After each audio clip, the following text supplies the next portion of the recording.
ఈరోజు మనం Medo Persian సామ్రాజ్యం గురించి మనం వినబోతున్నాం కాబట్టి వర్తమానంలోనికి వెళ్ళబోయే ముందుగా ద వే వి ట్రావెల్ ఆ రూట్ మ్యాప్ మీకు ఇచ్చేయాలని నేను అనుకుంటున్నాను.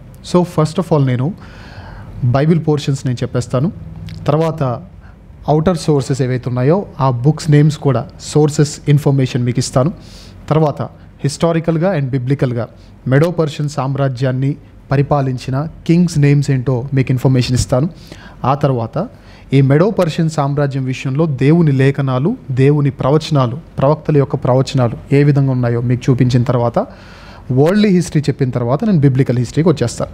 So first of all Bible portion, తర్వాత బుక్ సోర్సెస్, తర్వాత హిస్టరీలో ఉన్న కింగ్స్, బైబిల్లో ఉన్న కింగ్స్, ఆ ఇన్ఫర్మేషన్తో పాటు ప్రవచనాలు ఏమని ఘోషిస్తున్నాయో వాటి ఇన్ఫర్మేషన్తో పాటుగా హిస్టారికల్గా వరల్డ్ హిస్టరీ ప్రకారంగా మెడో పర్షియన్స్ ఎలా ఫామ్ అయ్యాయి, ఆ కింగ్డమ్ ఎలా ఫామ్ అయింది, ఎలా రైజ్ అయింది, ఈ ఇన్ఫర్మేషన్ అంతా మీకు ఇచ్చిన తర్వాత ఆ తర్వాత నేను బిబ్లికల్ హిస్టరీలోనికి వచ్చేస్తాను. ఎందుకంటే వరల్డ్ హిస్టరీలో మెడో పర్షియన్స్ గురించి ఎంత వెయిటేజ్ అయితే ఉందో బిబ్లికల్ హిస్టరీలో కూడా మెడో పర్షియన్స్ గురించి అంత వెయిటేజ్ ఉంది కాబట్టి జాగ్రత్తగా విందాం.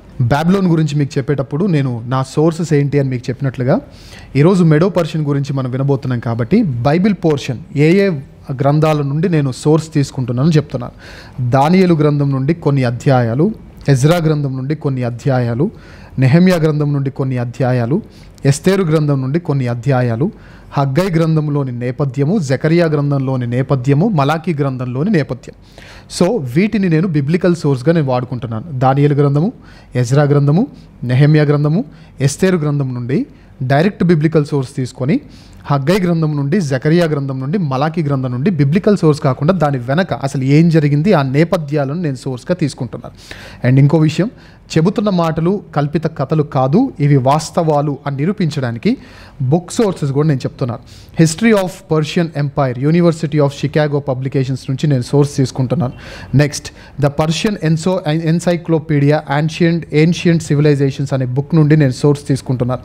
తర్వాత ఎన్వీ ఆఫ్ ద గాడ్స్ అనే బుక్ నుండి నేను సోర్స్ తీసుకుంటున్నాను. తర్వాత రీడర్స్ డైజెస్ట్ వానిష్డ్ సివిలైజేషన్స్ అని కనుమరుగైపోయిన సివిలైజేషన్స్ మీద రాయబడిన పుస్తకం నుండి నేను సోర్స్ తీసుకుంటున్నాను. తర్వాత అవెస్టా గ్రామర్ బుక్ అనే ఆ బుక్ నుండి కూడా సోర్స్ తీసుకుంటున్నాను.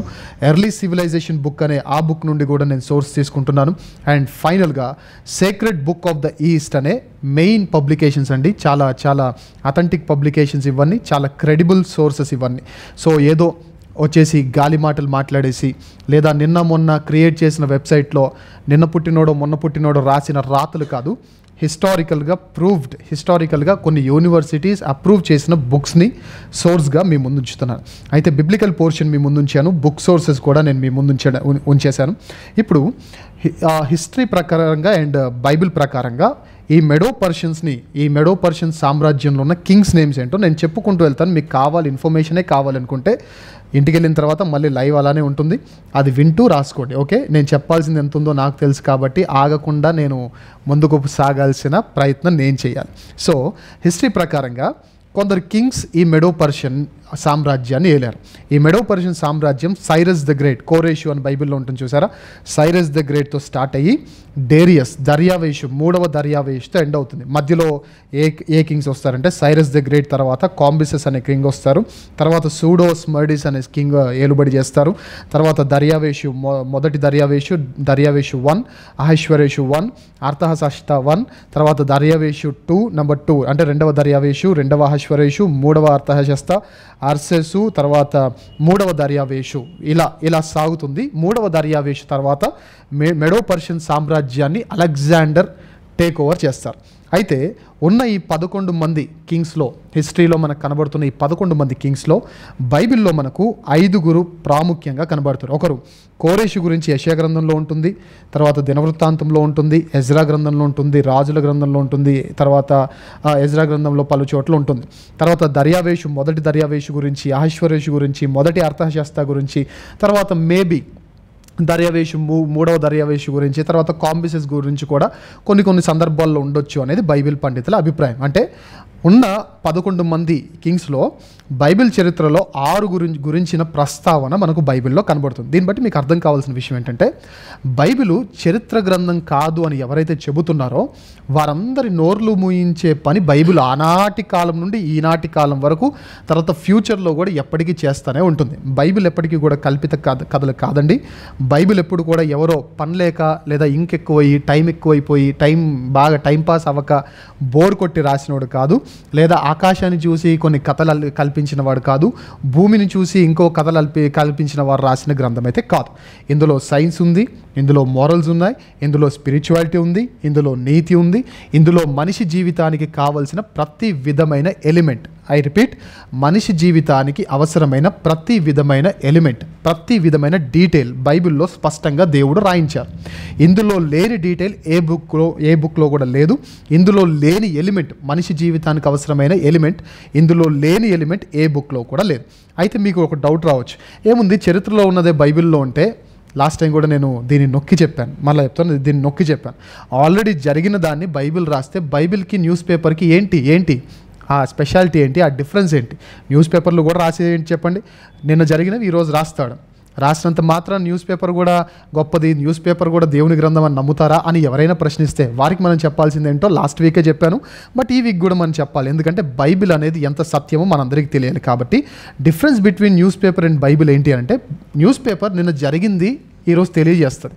బైబిల్ ఏం చేస్తే చెప్పనా, నిన్న జరిగేది మొన్ననే చెప్తుంది, రేపు ఇది జరుగుద్దని చెప్పి, లేదా ఒక 10 సంవత్సరాల క్రితమే చెప్పి పలానా రోజు పలానా తారీఖున ఇది పలానా టైంకి ఇది జరుగుద్ది అని చెప్పి, ఆ జరిగిన తర్వాత మరలా నేను ఆనాడే చెప్పాను కదా అని చెప్పేసి దాన్ని కూడా నొక్కి చెప్తుంది.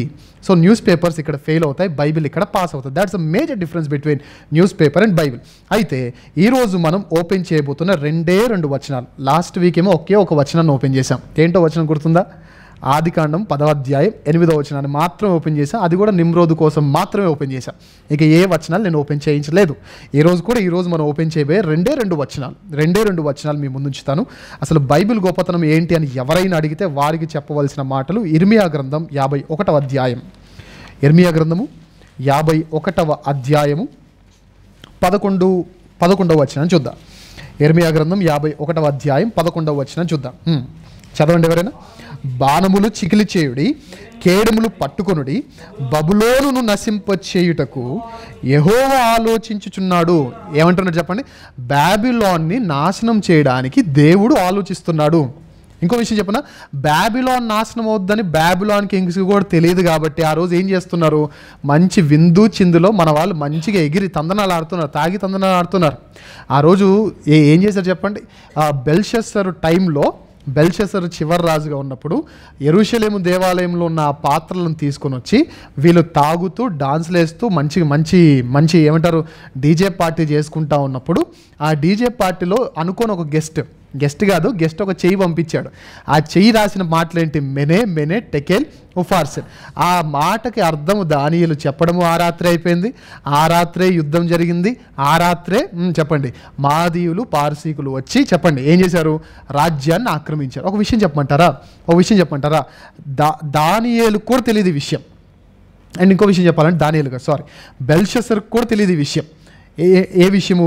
రేపొద్దున మనల్ని ఈరోజు రాత్రి మన మీద దండయాత్ర జరుగుతుందనే విషయము బెల్షస్సర్కు కూడా తెలియదు. ఒక విషయం చెప్పనా, చిన్న దేశాలైనా పెద్ద దేశాలైనా ఏ దేశాలైనా ఇంటెలిజెన్స్ డిపార్ట్మెంట్ అనేది ఒకటి ఉంటుంది. ఇంటెలిజెన్స్ డిపార్ట్మెంట్, ఇప్పుడు మన ఇండియాని తీసుకోండి, సీక్రెట్ ఏజెన్సీస్ ఎన్ని ఉంటాయి అనుకున్నారు? ఇంటెలిజెన్స్ డిపార్ట్మెంట్స్ ఎన్ని ఉంటాయి అనుకున్నారు? మన దేశం కోసం బయట దేశంలో పనిచేసే రాన్ తీసుకోండి, మన దేశంలో ఉంటూ పనిచేసే ఇంటెలిజెన్స్ డిపార్ట్మెంట్ తీసుకోండి. వీళ్ళందరూ చేసే పని ఏంటంటే, ప్రతిరోజు మనం హ్యాపీగా ఫోన్లు మాట్లాడుకొని హ్యాపీగా పడుకొని ఇది మా దేశం, జన్మభూమి మా దేశం అంటాం, మేరా భారత్ మహాన్ అంటాం, చాలా హ్యాపీగా గడిపేస్తున్నాం. కానీ ఈ దేశంలో బాంబ్ బలెట్స్ వస్తున్నాయా రావట్లేదా, ఈ దేశంలో టెర్రరిస్టులు ప్రవేశిస్తున్నారా లేదా, ఇవన్నీ ఎప్పటికప్పుడు ఎప్పుడైనా బాంబు అలజడి ఏమన్నా రాబోతుందా, ఇవన్నీ చూసుకునే బాధ్యత ఎవరు చెప్పనా? ఇంటెలిజెన్స్ డిపార్ట్మెంట్లో చేసే వాళ్ళందరూ దేశం గురించి బాగా ఆలోచించేవారు ఉంటారు. సీఎం మీటింగ్కి బాంబు బెదిరింపు వస్తుంది, ఈ మాట మనకు తెలియకుండా వాళ్ళకి ఎందుకు తెలుస్తుందంటే వారు ఉండేది ఆ పని మీద. కాశ్మీర్లో తీవ్రవాదులు అటాక్స్కి ప్లాన్ చేస్తున్నారు. మనకెందుకు తెలియదు? కాశ్మీర్ అనేది మనకు తెలుసు, కానీ మనకెందుకు తీవ్రవాదుల గురించి తెలియదు? మన పని కాదు అది, కానీ వాళ్ళ పని అది. ఎందుకు ఈ మాట చెప్తున్నా అంటే, ఏ దేశం తీసుకున్న ఇంటెలిజెన్స్ డిపార్ట్మెంట్ అనేది ఒకటి ఉంటుంది, కానీ బాబిలాన్ ఇంటెలిజెన్స్ డిపార్ట్మెంట్కి కూడా తెలియంది. దేవుడు ఎప్పుడు చెప్పాడు చెప్పండి? That's Bible. న్యూస్ పేపర్స్కి బైబిల్కి తేడా ఏంటి అని అంటే, బాబిలాన్ ఇంటెలిజెన్స్ డిపార్ట్మెంట్ కూడా ఈరోజు ఏమీ లేదు, హ్యాపీగా ఉన్నారు, రాజులు కూడా మంచి గెంతుతున్నారు అని అనుకునిచుండగా ఆ డాన్స్ పార్టీని డిస్టర్బ్ చేస్తూ ఒక చెయ్యి రావడం, ఆ చెయ్యి వెళ్ళిపోగానే మాదీయ పర్షియన్స్ రావడం. ఇదంతా దేవుడు ఎప్పుడు చెప్పాడు చెప్పనా? బాబిలోన్ ఇంకా నాశనం కాకముందే చెప్పాడు. బబులోను ప్రాకారముల మీద బాణములు చికిలీ చేయుడి, కేడములు పట్టుకొనుడి, బబులోనును నశింపజేయుటకు యెహోవా ఆలోచించుచున్నాడు, మాదీయుల రాజుల మనస్సును దాని మీదికి రేపుచున్నాడు, అది యెహోవా చేయు ప్రతిదండన. ఇర్మియా ఏ టైంలో ఉన్నవాడు? లాస్ట్ వీక్ నేను చెప్పాను, చెరను డైరెక్ట్గా లైవ్ టెలికాస్ట్లో చూసిన వ్యక్తి ఎవరు అంటే ఇర్మియా ప్రవక్త. బబులోన్ చెరను లైవ్లో చూసిన వ్యక్తి ఎవరు అంటే ఇర్మియా ప్రవక్త. అంటే చెరలోనికి వీళ్ళు తీసుకెళ్ళలేదు, అప్పటికి చెరలోనికి వెళ్తున్నారు, 3 దఫాల చెర అయిపోలేదు. అయినప్పటికీ దేవుడు చెప్పిన మాట ఏంటంటే, బాబిలోన్ని నేను మాదీయుల ద్వారా నేను నాశనం చేయబోతున్నా అని చెప్పాడు. That's the spirit of Bible అండి, that's the authenticity of Bible. And ఇంకో విషయం చూద్దాం ఒకసారి. యెషయా గ్రంథము ఎంత చక్కనైన గ్రంథమో బైబిల్, మనకు అర్థం కావడానికి ఈ మాట చూద్దాం. యెషయా గ్రంథం ఈరోజు ఈ వర్తమానంలో మనం చూడబోతున్న ఆఖరి వచనం, మనం ఓపెన్ చేయబోతున్న ఆఖరి వచనం. యెషయా గ్రంథం 44వ అధ్యాయం 28వ వచనాన్ని మనం చదువుదాం. యెషయా గ్రంథము 44వ అధ్యాయము 28వ వచనాన్ని మనం చదువుదామా? కోరేషుతో నా మంద కాపరి, నా చిత్తమంతయు నెరవేర్చువాడా అని చెప్పువాడను నేనే. యెరూషలేముతో నీవు కట్టబడుదనే అనియు, దేవాలయమునకు పునాది వేయబడుననియు నేను చెప్పుచున్నా. బైబిల్ ఎంత స్మార్టెస్ట్ బుక్ అంటే, ఎంత స్వీటెస్ట్ బుక్ అంటే, ఈ మాట రాసింది ఎప్పుడు అంటే BC 740లో. కోరేష్ అధికారంలో బబులోన్ పడిపోయింది ఎప్పుడు అంటే BC 539లో. కోరేష్ అధికారంలోనికి వచ్చింది ఎప్పుడు అంటే BC 539లో. ఒక విషయం చెప్పనా, కోరేషు పుట్టక ముందే 150 నుండి 200 సంవత్సరాల ముందు, అప్పటికి కోరేష్ పుడతాడని వాళ్ళ మమ్మీ డాడీకి కూడా తెలియదు. ఒకవేళ వాళ్ళ మమ్మీ డాడీ కూడా నాకు ఒక అబ్బాయి పుడితే నేను కోరేష్ అని పేరు పెట్టాలనే విషయం కూడా వాళ్ళ మమ్మీ డాడీకి కూడా తెలియదు. అండ్ ఇంకో విషయం చెప్పనా, అప్పటికి బబులోన్ ఇంకా యెరూషలేముని నాశనం చేయాల, బబులోన్ ఇంకా రాజ్యంలోనికి కూడా రాలా.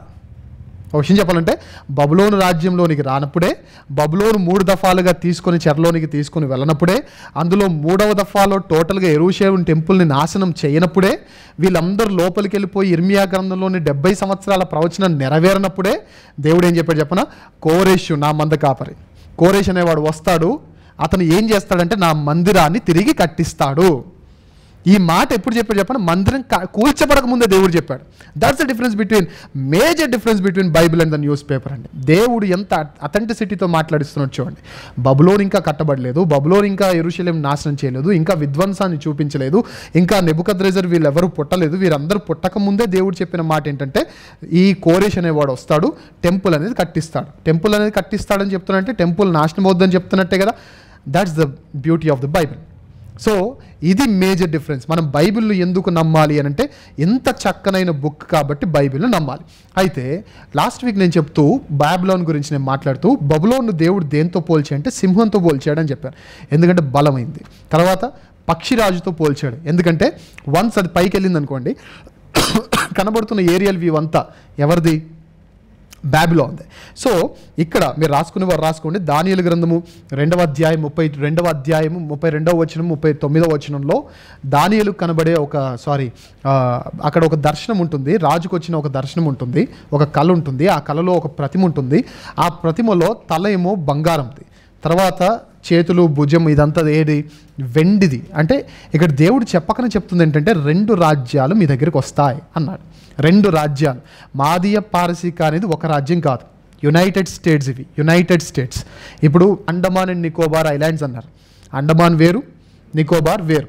మాదీయ పారసీక అన్నారు, మాదీయ వేరు, చెప్పండి, పారసీక వేరు. సో ఎందుకు ఈ మాట చెప్తున్నా, దేవుడు కూడా ముందుగానే 2 రాజ్యాల సందర్భాన్ని ప్రస్తావన తీసుకొని వచ్చాడు. వీటి బలం గురించి దేవుడు ఏం చెప్తాడంటే, దానియేలు గ్రంథం 7వ అధ్యాయం 5వ వచనంలో ఎలుగుబంటితో పోలుస్తాడు.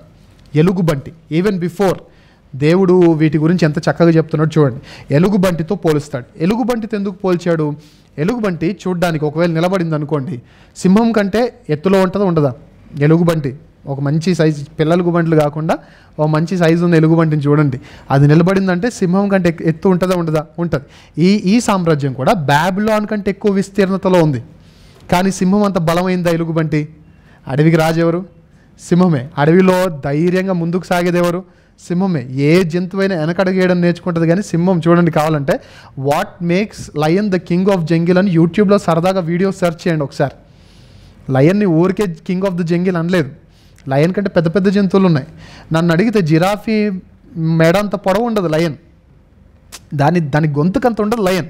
మరి జిరాఫీని ఎందుకు సింహం అనలేదు, కింగ్ అనలేదు? ఏనుగు పొట్టంత ఉండదు లయన్. ఎందుకు ఏనుగుని కింగ్ అనలేదు?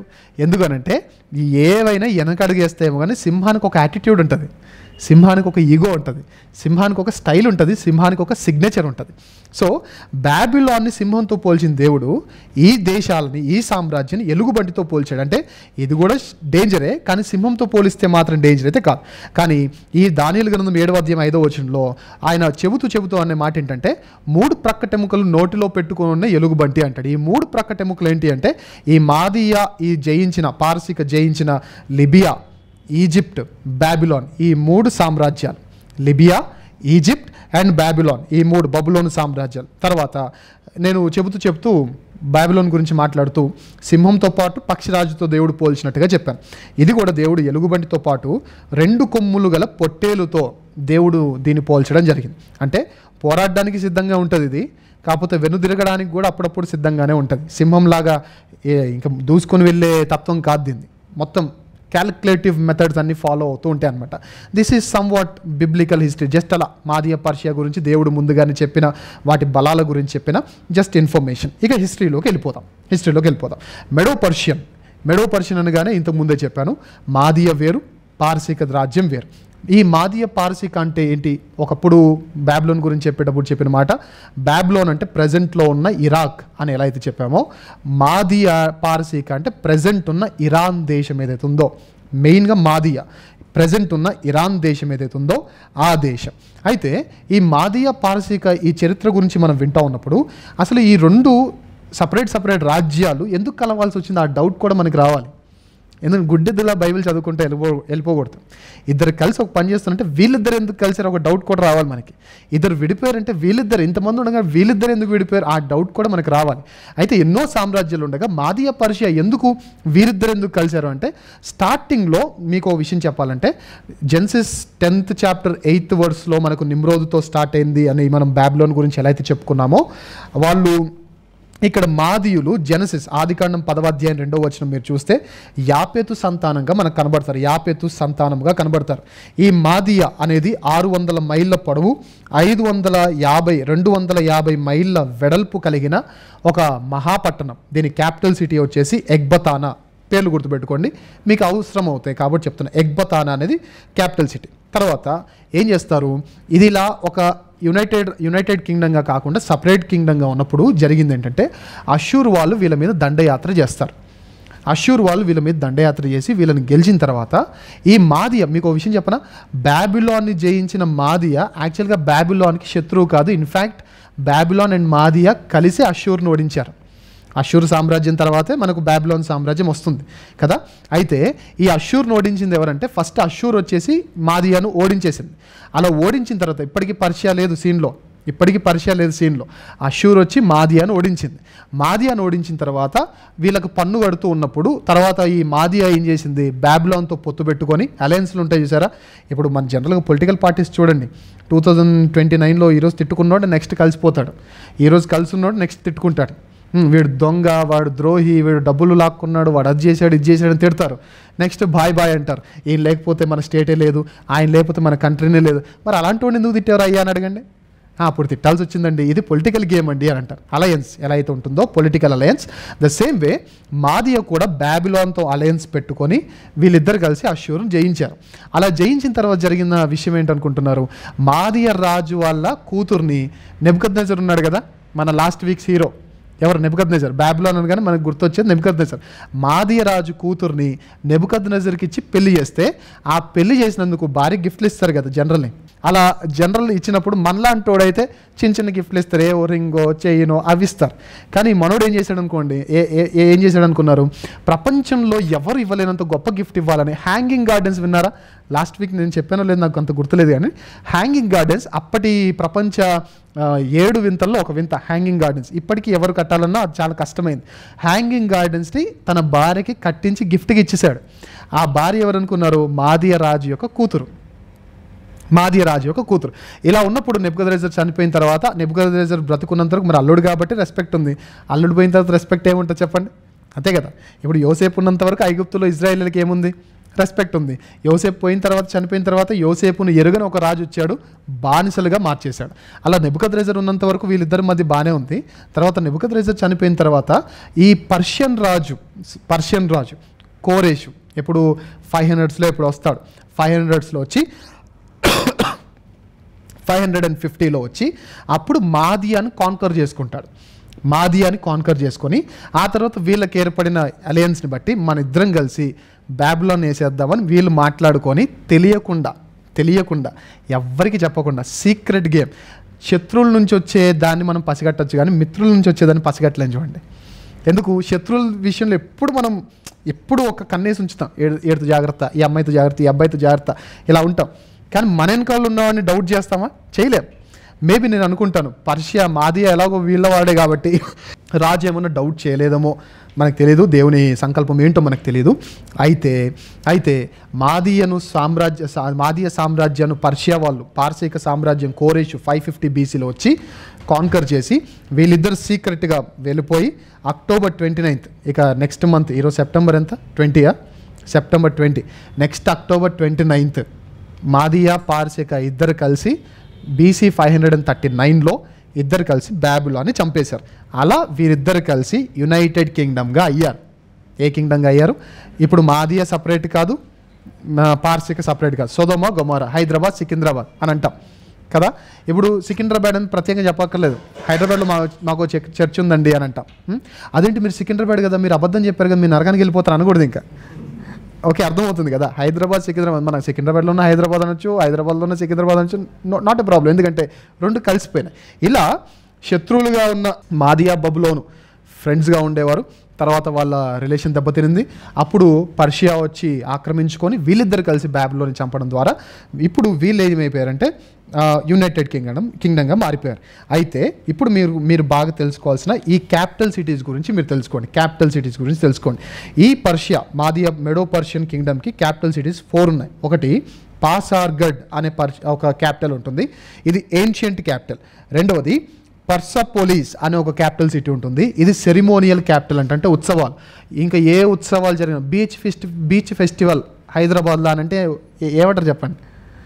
బీచ్ ఫెస్టివల్ జరుగుతున్న హైదరాబాద్లో అంటే ఏమంటారు చెప్పండి? అవునా, ఎక్కడ బ్రదర్ అని అడగకూడదు. అడిగారంటే మీరు ఇంకా మహానుభావులిక, మీ అంత జ్ఞానులు గ్రీకు దేశంలో కూడా ఉండరని అర్థం.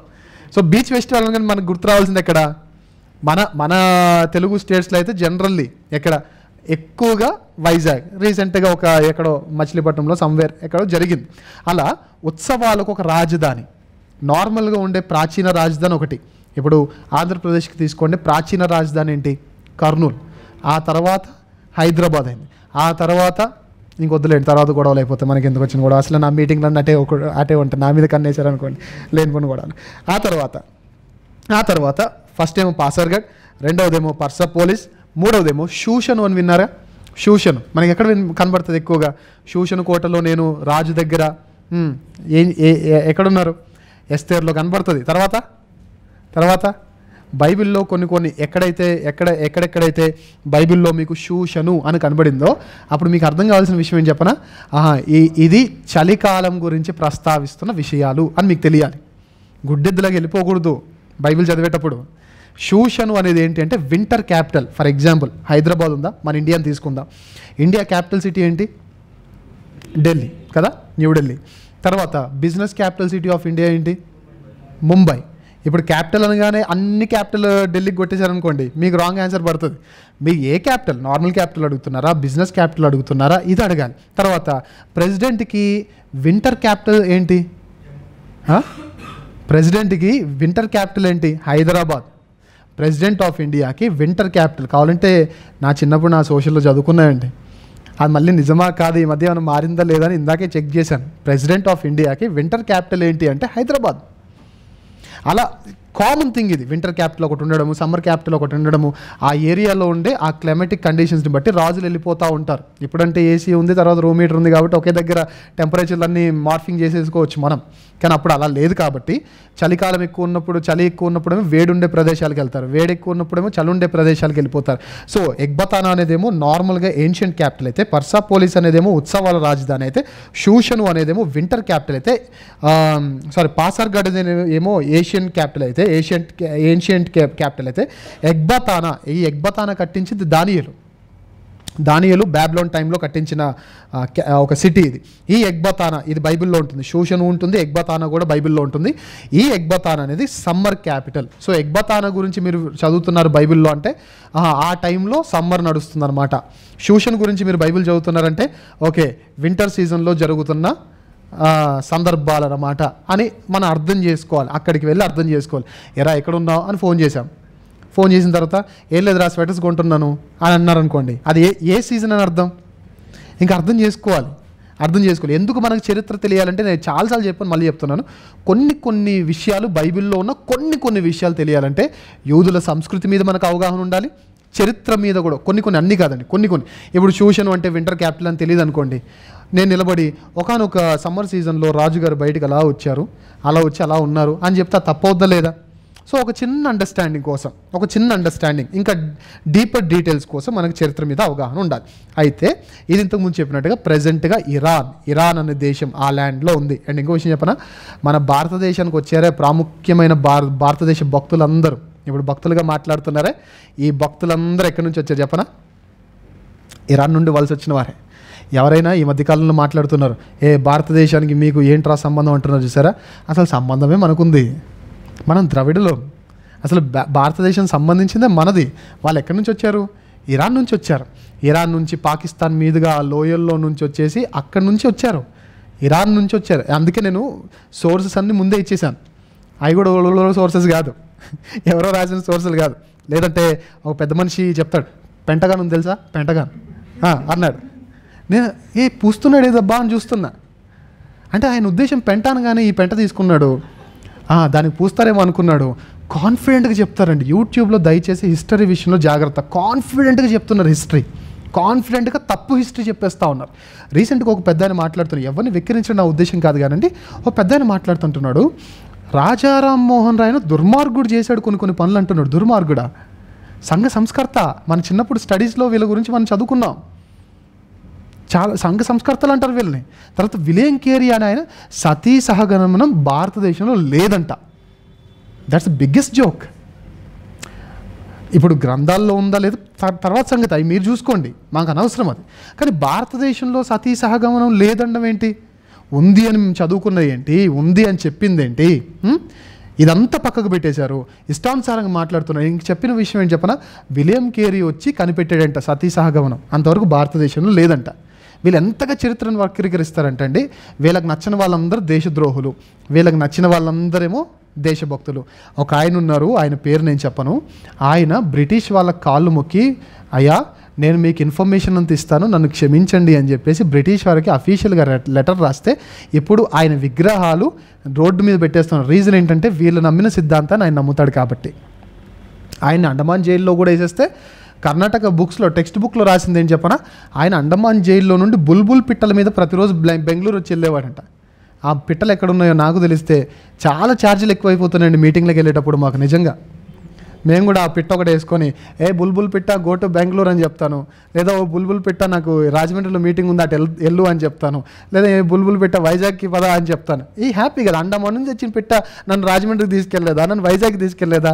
ఇంకా అలసిపోతే ఆగడానికి ల్యాండ్ కూడా ఉంది, అండమాన్ నుంచి వచ్చేటప్పుడు అంతా సీనే, ఇంకా అలసిపోతే ఆగడానికి కూడా లేదు, చచ్చినట్టు ఎగరాల్సిందే. ఇంత కాన్ఫిడెంట్గా చెప్పేవారు ఎక్కువ ఉన్నారు కాబట్టి మీకు కూడా చరిత్ర మీద అవగాహన ఖచ్చితంగా ఉండాలి. ఎందుకు ఈ మాట చెప్తానంటే, ఈ మధ్యకాలంలో పెద్దవాళ్ళు మాట్లాడుతూ కొందరు పెద్దలు ఉన్నారు, వారి వయసుకైనా మనం గౌరవం ఇవ్వాల్సిందే, వారు చెప్తున్న తప్పైనా ఒప్పైనా పక్కకు పెడితే ఆయన అంటాడు ఆర్య సిద్ధాంతం అనేది తప్పు అని అన్నాడు. ఆర్య సిద్ధాంతంనే తప్పు అన్నారు. ఈయన క్రెడిబిలిటీ ఏం చెప్పనా, కంబోడియా మీకు తెలుసా అన్నాడు. తెలుసు అంటే కమ్మ వాళ్ళు ఉండే ప్రాంతం అది అన్నాడు. ఆస్ట్రేలియా మీకు తెలుసా అన్నారు. తెలుసు అంటే అస్త్రాలు ఎట్టే ప్రాంతం అది అన్నారు. అంటే ఇక్కడ యుద్ధం చేసి అస్త్రాలు, మనం జనరల్గా ఏం చేస్తామండి, ఆఫీస్ నుంచి స్కూల్ నుంచి బయట నుంచి రాగానే షర్ట్ తీసి ఏం చేస్తాం, హ్యాంగర్కి పెట్టేస్తాం. ఒకవేళ మన దగ్గర వెపన్స్ అవి ఉన్నాయనుకోండి, లేవు కాబట్టి ఎక్కడ పెడతాం తెలియదు, కానీ ఉన్నాయనుకోండి ఎక్కడో బీరోలో పెట్టుకుంటే ఒక సేఫెస్ట్ ప్లేస్లో పెడతాం. అలా వీళ్ళంట అస్త్రాలన్నీ తీసుకెళ్ళి ఆస్ట్రేలియా పెట్టి యుద్ధం అయిపోగానే ఆస్ట్రేలియాలో పెట్టేసి వచ్చేవాళ్ళంట. మళ్ళీ యుద్ధానికి వెళ్ళేటప్పుడు ఆస్ట్రేలియాకి వెళ్ళి అస్త్రాలు తీసుకొని వచ్చి మళ్ళీ యుద్ధానికి వెళ్ళేవాళ్ళంట. ఇలాంటి క్రెడిబిలిటీ లేని వాట్సాప్ స్పీకర్లు కూడా, వాట్సాప్ యూనివర్సిటీ ఏది వస్తే అది చెప్పేసే వాళ్ళు కూడా ఆర్య సిద్ధాంతం తప్పు అంటున్నారు. తర్వాత ఇంకా ఇవి భారతదేశ చరిత్ర గురించి తప్పుగా మాట్లాడుతున్నారు. సో చరిత్ర మీద మీకు అవగాహన ఉండాలి. ఈ మీడ్స్ ఎవరు అంటే, ఈ మాదీయులు ఎవరు అంటే ఆర్యులు. వీరెవరు ఆర్యులు? ఇరాన్ దేశం నుండి వచ్చారు, పాకిస్తాన్ ఏమంటారు వయా పాకిస్తాన్ ఇండియాలోకి వచ్చారు. ఇంకో విషయం చెప్పాలంటే ఈ కాలంలోనే, హిస్టారికలీ స్పీకింగ్, ఈ కాలంలోనే చైనాలో కన్ఫ్యూజియస్ అని ఒకడు పుట్టాడు. కన్ఫ్యూజనిజం అనే మతాన్ని అక్కడ స్ప్రెడ్ చేశాడు. ఈ కాలంలోనే చిన్నప్పుడు సోషల్ స్టడీస్లో మనం చదువుకున్న సోక్రటీస్ కానీ ప్లేటో కానీ వీళ్ళు ఎవరైతే ఉన్నారో వాళ్ళు ఎవరు, వీళ్ళు ఫిలాసఫర్స్ అంటాం కదా, సోక్రటీస్ కానీ ప్లేటో కానీ వీళ్ళు పుట్టింది ఈ కాలంలో. తర్వాత సాంస్క్రిట్ ఇండియాలో స్ప్రెడ్ అయింది కూడా ఈ కాలంలోనే. చాలామంది అంటూ ఉంటారండి సాంస్క్రిట్లో ఉన్న లిపి ఎప్పటి నుంచో రాసేసాము అని చాలామంది అంటారు. కానీ సాంస్క్రిట్కి అసలు లిపి లేదు. సాంస్క్రిట్ హిందీ లిపిని వాడుకుంటుంది. నాకు సాంస్క్రిట్లో 100 out of 100 వేయకూడదు కాబట్టి 99 వేసేవాళ్ళు. సాంస్క్రిట్లో నా 10th నాకు సాంస్క్రిటే, నా ఇంటర్లో నాకు సాంస్క్రిటే. నా సాంస్క్రిట్ టీచర్కి, నా సాంస్క్రిట్ సార్కి నేను ఫేవరెట్ స్టూడెంట్. అందులో ఉండే పద్యాలు నేను చెప్పగలను, అది ఈజీగా నేను చదవగలను, ఎందుకంటే హిందీ లిపి కాబట్టి. సో నీకేం తెలుసు సాంస్క్రిట్ అంటే, నా మార్క్ షీట్ కావాలని చూపిస్తాను రండి. పోనీ అన్ని అర్థాలు తెలియకపోయినా కానీ సాంస్క్రిట్ అంటే ఏంటో చదువుకున్న వాళ్ళమే, ఏలుముద్రగాళ్ళ బ్యాచ్ కాదు, మేము చదువుకుని వచ్చాము ఇక్కడికి. అయితే సాంస్క్రిట్ లిపి ఎప్పటి నుంచో మేము రాసుకున్నాం అంటే తప్పు. ఎందుకంటే హిందీ కనిపెట్టిన తర్వాత, హిందీ వాడకంలోనికి వచ్చిన తర్వాత ఆ హిందీ లిపిని వీళ్ళు రెంట్కి తీసుకున్నారు అంతే. ఇప్పటికీ సాంస్క్రిట్కి లిపి లేదు. ఇప్పటికీ మాట్లాడే చాలా భాషలు ఉన్నాయి, అడవి భాషలు చాలా ఉంటాయి, కోయ భాష అంటారు, ఆ భాష అంటారు, ఈ భాష. లిపి ఏమైనా ఉందని చెప్పండి, లేదు. అలా సాంస్క్రిట్కి కూడా లిపి లేదు. తర్వాత మహాభారతం ఇండియాలో రాయబడింది కూడా ఈ కాలంలోనే, బుద్ధుడు జన్మించింది కూడా ఈ కాలంలోనే. అండ్ జొరాస్టర్ అనే మతాన్ని స్థాపించి దాన్ని ఎక్కువగా ప్రాక్టీస్ చేసిన ఎవరు అంటే మాదీయులు ప్రాక్టీస్ చేశారు. మెడో పర్షియన్ వాళ్ళు ఇదే ప్రాక్టీస్ చేశారు. కాకపోతే ఈ సామ్రాజ్యం ఇంత డెవలప్ అవడానికి గల ప్రధానమైన కారణం ఏంటి చెప్పమంటారు? ఈ సామ్రాజ్యం ఇంత డెవలప్ అవడానికి మత స్వేచ్ఛను ఇచ్చారు. బాబిలోన్ వాళ్ళు ఏం చేశారు, నన్ను మొక్కకపోతే చంపేస్తామని దానియల్ని ఎక్కడ వేస్తారు, దానియల్నేమో లోపల వేస్తారు. తర్వాత వాళ్ళ ఫ్రెండ్స్ 3 ఉన్నారు, వాళ్ళని ఏం చేశారు, అగ్నిలో వేస్తారు. అంటే మత స్వేచ్ఛ బాబిలోన్ ఇవ్వలేదు. కానీ మెడో పర్షియన్ వాళ్ళు ఏం చేశారంటే, మీ ఇష్టం, ఎవరైనా మొక్కోండి, నన్ను మొక్కుతావు మొక్కే, మీరు మీ విగ్రహం పెట్టుకొని మొక్కుతారా మొక్కేసుకోండి, మేము యూదులో అండి, మేము దేవుడిని పూజించుకోవాలంటే వెళ్ళిపోండి పూజించుకోండి. అలా మత స్వేచ్ఛనిచ్చిన దేశాలు బాగా డెవలప్ అవుతాయి. దుబాయ్ని చూడండి, కావాలంటే దుబాయ్ని చూడండి. అంత డెవలప్ అవడానికి ఎన్నో రీజన్స్ ఉన్నాయి. అందులో ఒక రీజన్ ఏం చెప్పనా, అందులో మత స్వేచ్ఛ ఉంటుంది అక్కడ. అఫ్కోర్స్ బయటికి వెళ్ళి ఊరేగింపులు చేస్తామా ఎన్ని చేస్తామంటే ఒప్పుకోరు. కానీ సౌదీతో పోలిస్తే దుబాయ్లో మత స్వేచ్ఛ ఉందా లేదా? ఉంది. ఈ రెండిట్లో డెవలప్ అయింది ఏది, సౌదీనా దుబాయా? ఒక రకంగా చెప్పాలంటే ఈ రెండిట్లో ఏది ఫేమస్ చెప్పండి జనరల్గా మతానికి సంబంధించి? సౌదీనే ఫేమస్ కదా. కానీ ఎక్కువ డెవలప్ అయింది ఏంటి, దుబాయ్. సో ఏ దేశమైనా డెవలప్ అవ్వాలంటే ఆ దేశం దేనికి ఎక్కువ స్వేచ్ఛని ఇవ్వాలి చెప్పనా, మత స్వేచ్ఛ ఇవ్వాలి. భారతదేశం కూడా డెవలప్ అవ్వాలంటే ఈ మధ్యకాలంలో డెవలప్మెంట్ తగ్గిపోతూ ఉంది. రీజన్ ఏం చెప్పనా, మత స్వేచ్ఛ తగ్గిపోతూ ఉంది. సో మత స్వేచ్ఛ ఇచ్చేసి కాన్సన్ట్రేషన్ అంతా డెవలప్మెంట్ మీద పెట్టామనుకోండి బాగుంటుంది. కాన్సన్ట్రేషన్ అంతా వాట్సాప్ మీద పెట్టామనుకోండి, వాట్సాప్లో లైక్లు షేర్లు ఎక్కువ అవుతాయి, తర్వాత గ్రూప్లో సంఖ్య ఎక్కువ అవుతుంది. అంతే తప్ప భారతదేశానికి వీళ్ళ వల్ల వచ్చే ఉపయోగం శూన్యం. అలా జరుగుతూ ఉండగా డేరియస్ III అనే టైంలో అలెగ్జాండర్ వచ్చేసి వీళ్ళని ఆక్యుపై చేశాడు. ఆ తర్వాత టైం గడుస్తూ ఉండగా AD 641లో జరిగిన ఇస్లామిక్ ఇన్వేజన్స్ ఏవైతే జరిగాయో అందులో ఈ సామ్రాజ్యం పట్టబడి అప్పటి నుండి 641 నుంచి ఇప్పటికి ఇరాన్ తీసుకోండి, ఇవన్నీ ఏ కంట్రీస్ అని చెప్పండి మనం, ముస్లిం కంట్రీస్ అంట. స్టార్టింగ్ నుంచి ముస్లిం కంట్రీస్ కాదు. ఈ జొరాస్టర్ అనే అతను కనిపెట్టిన మతాన్ని ఫాలో అవుతూ ఉండేవారు. ఒక రకంగా చెప్పాలంటే రీసెంట్గా చనిపోయిన రతన్ టాటా రతన్ టాటా ఈ మతానికి సంబంధించిన వాడే. ఆయన హిందూ కాదు, క్రిస్టియన్ కాదు, ఇంకెవరు కాదు, ఈ మతానికి సంబంధించిన వాడు. చాలా తక్కువ అమౌంట్ ఆఫ్ పాపులేషన్ ఉందండి ఈ మతాన్ని ఫాలో అయ్యేవారు. అయితే AD 641లో ఇస్లాం ఇన్వేషన్ జరిగి ఇప్పటి వరకు అది ఇస్లాం అండర్లోనే ఉంది. ఇది చరిత్రకు సంబంధించిన ఇన్ఫర్మేషన్. ఇది మీకు గుర్తున్నా లేకపోయినా ఇప్పుడు బిబ్లికల్ ఇన్ఫర్మేషన్ మనకు తెలియాలి. లాంగ్ స్టోరీ షార్ట్ అన్నట్టుగా కట్టే కొట్టే తెచ్చే అన్న విధంలో మీకు చెప్పడానికి నేను ప్రయత్నం చేస్తాను. బిబ్లికల్ హిస్టరీ కాబట్టి జాగ్రత్తగా వినండి. అయితే ఏం జరిగింది, జనరలీ మీకు అర్థమయ్యేలా చెప్పాలంటే బాబిలోన్తో పోలుస్తూ చెప్తా. యెరూషలేంని బాబిలోన్ ఎన్ని దఫాలుగా తీసుకెళ్ళిపోయారు చెప్పండి చెరలోనికి? 3 దఫాలుగా. ద సేమ్ వే ఇక్కడ రివర్స్ అనమాట. ఈ బాబిలోన్ ఆక్యుపై చేసిన వీళ్ళందరినీ ఇప్పుడు వీళ్ళందరూ ఎవరి చేతిలో ఉన్నారు? మెడో పర్షియన్స్ చేతిలో ఉన్నారు. ఈ మెడో పర్షియన్స్ చేతిలో ఉన్న వీళ్ళని యెరూషలేంకి మళ్ళీ ఎప్పుడు పంపించారు? ఎన్ని దఫాలుగా పంపించారంటే 3 దఫాలుగా పంపించారు. అందులో ఒక గ్రూప్కి నాయకత్వం వహించింది ఎవరంటే BC 538లో ఒక గ్రూప్ బయటికి వెళ్ళింది. ఆ గ్రూప్కి జెరుబ్బాబెలు నాయకుడు. BC 457లో ఇంకో గ్రూప్ బయలుదేరింది. ఆ గ్రూప్కి ఎజ్రా నాయకుడు. ఆ తర్వాత BC 447లో ఇంకో గ్రూప్ బయలుదేరింది. ఆ గ్రూప్కి నెహమ్యా నాయకుడు. ఒకటేమో జెరుబ్బాబెల్ నాయకత్వంలో, రెండవదేమో ఎజ్రా నాయకత్వంలో, మూడవదేమో నెహమ్యా నాయకత్వంలో. సో మీకు అర్థం కావడానికి చెప్తున్నా అండి. మీకు ఎంతమందికి అనిపించింది? ఒక చిన్న ప్రశ్న అడుగుతాను, సమాధానం చెప్పండి. బైబిల్ అంతా ఎజ్రా ముందు, తర్వాత అది లాస్ట్లో మలాకి ఇవన్నీ ఉండే బదులు సీక్వెన్స్లో ఉంటే బాగుండు కదా. ఎంతమందికి అనిపించింది? అనిపించలేదా? చాలామందికి అనిపిస్తుంది. అది మాత్రమే కాదు, కీబోర్డ్ రానోడు స్టార్టింగ్లో ఈ డబ్ల్యూ ఇక్కడ పెట్టాడు, వై ఇక్కడ పెట్టాడు, ఎం ఇక్కడ పెట్టాడు, ఫుల్ స్టాప్ ఇక్కడ పెట్టాడు, అదే లైన్గా పెడితే హ్యాపీగా కొట్టుకుంటాం కదా అని అనుకుంటాం మనం కదా. రానోడికి అంతే అనిపిస్తుంది. కానీ నేర్చుకోండి, చూడకుండా టైప్ చేయడం నేర్చుకోండి. అంతెందుకు టైప్ చేసి అందరికీ రిప్లైస్ ఇచ్చి, తర్వాత అందరికీ అడిగిన డౌట్స్కి ఆన్సర్ చెప్పి, ఈవెన్ ఇప్పుడు నేను ఈ ఫోన్ మీతో మాట్లాడుతూ ఎవరితో చాట్ చేయమని చేసేస్తాను. అసలు స్క్రీన్ కూడా నేను చూడక్కర్లే, స్క్రీన్ చూడను. జస్ట్ ఒకసారి అలా స్టార్ట్ చేసేటప్పుడు అలా ప్లేస్మెంట్ చూసుకొని, ఫింగర్ ప్లేస్మెంట్ చూసుకొని మీతో మాట్లాడుతూ ఎన్ని సెంటెన్సెస్ కొట్టమంటే అన్ని సెంటెన్సెస్ చూడకుండా కొడతాను. ఎందుకు మాట చెప్తానంటే, మీకు రానంత వరకు ఏదైనా కష్టమే.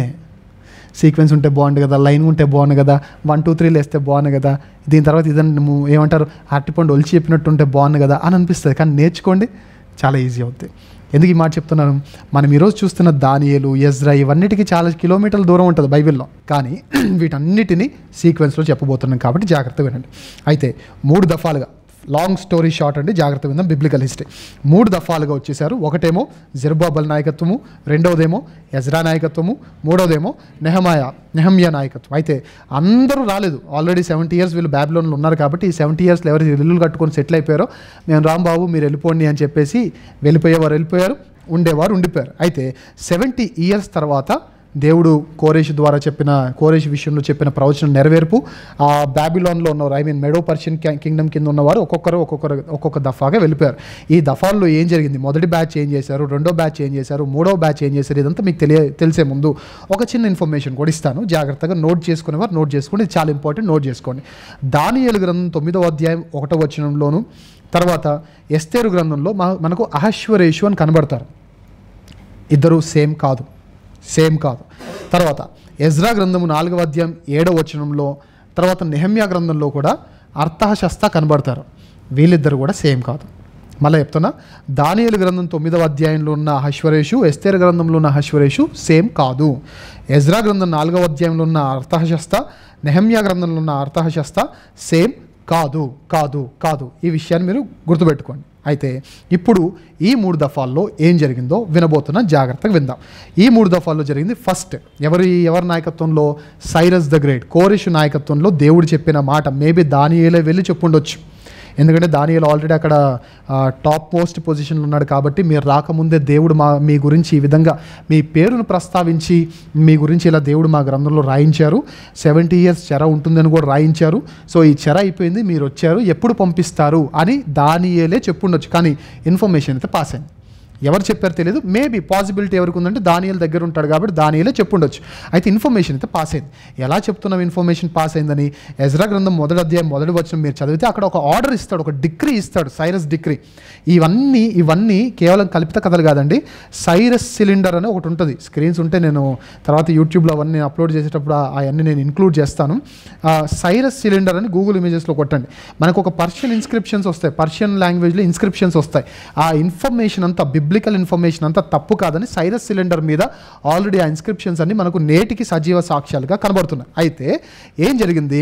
దర్యావేషు, మనకు దానియేలు గ్రంథం 5వ అధ్యాయంలో మనకు దర్యావేషు అని కనబడతాడు. కానీ పర్షియన్ కింగ్డమ్ని స్టార్ట్ చేసింది ఎవరంటే కోరేషు అని చెప్తున్నారు. అదేంటి హిస్టరీ ఏమో కోరేష్ అంటున్నారు, బైబిల్ ఏమో దర్యావేషు అంటున్నారు, ఏంటి ఈ మధ్యలో ఈ గ్యాప్ ఏంటి? ఇదేమో తప్ప అంటే తప్పు కాదు. కోరేష్ ఏమో చక్రవర్తి అండి, దర్యావేషు ఏమో రాజు అండి. ఈ రెండింటికి మీకు అర్థం కావాలి. ఓకే, కోరేష్ ఎవరు? చక్రవర్తి. దర్యావేషు ఎవరు? రాజు. సో దర్యావేషు ఎంపైర్ అని చెప్పినా తప్పులేదు, కోరేష్ ఎంపైర్ అని చెప్పినా కానీ తప్పులేదు. సో దానియేలు గ్రంథం 5వ అధ్యాయంలో ఉన్నది అది. అయితే కోరేష్ ఎప్పుడైతే వచ్చాడో కోరేష్ దగ్గరికి ఇన్ఫర్మేషన్ పాస్ అయింది.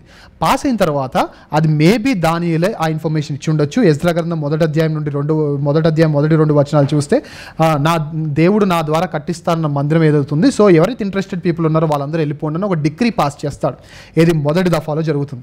ఈ డిగ్రీ పాస్ చేసినప్పుడు, ఈ ఆర్డర్ పాస్ చేసినప్పుడు జెరుబ్బాబెల్ నాయకత్వంలో 50,000 మంది బయటికి వెళ్ళిపోతారు. ఎవరి నాయకత్వంలో?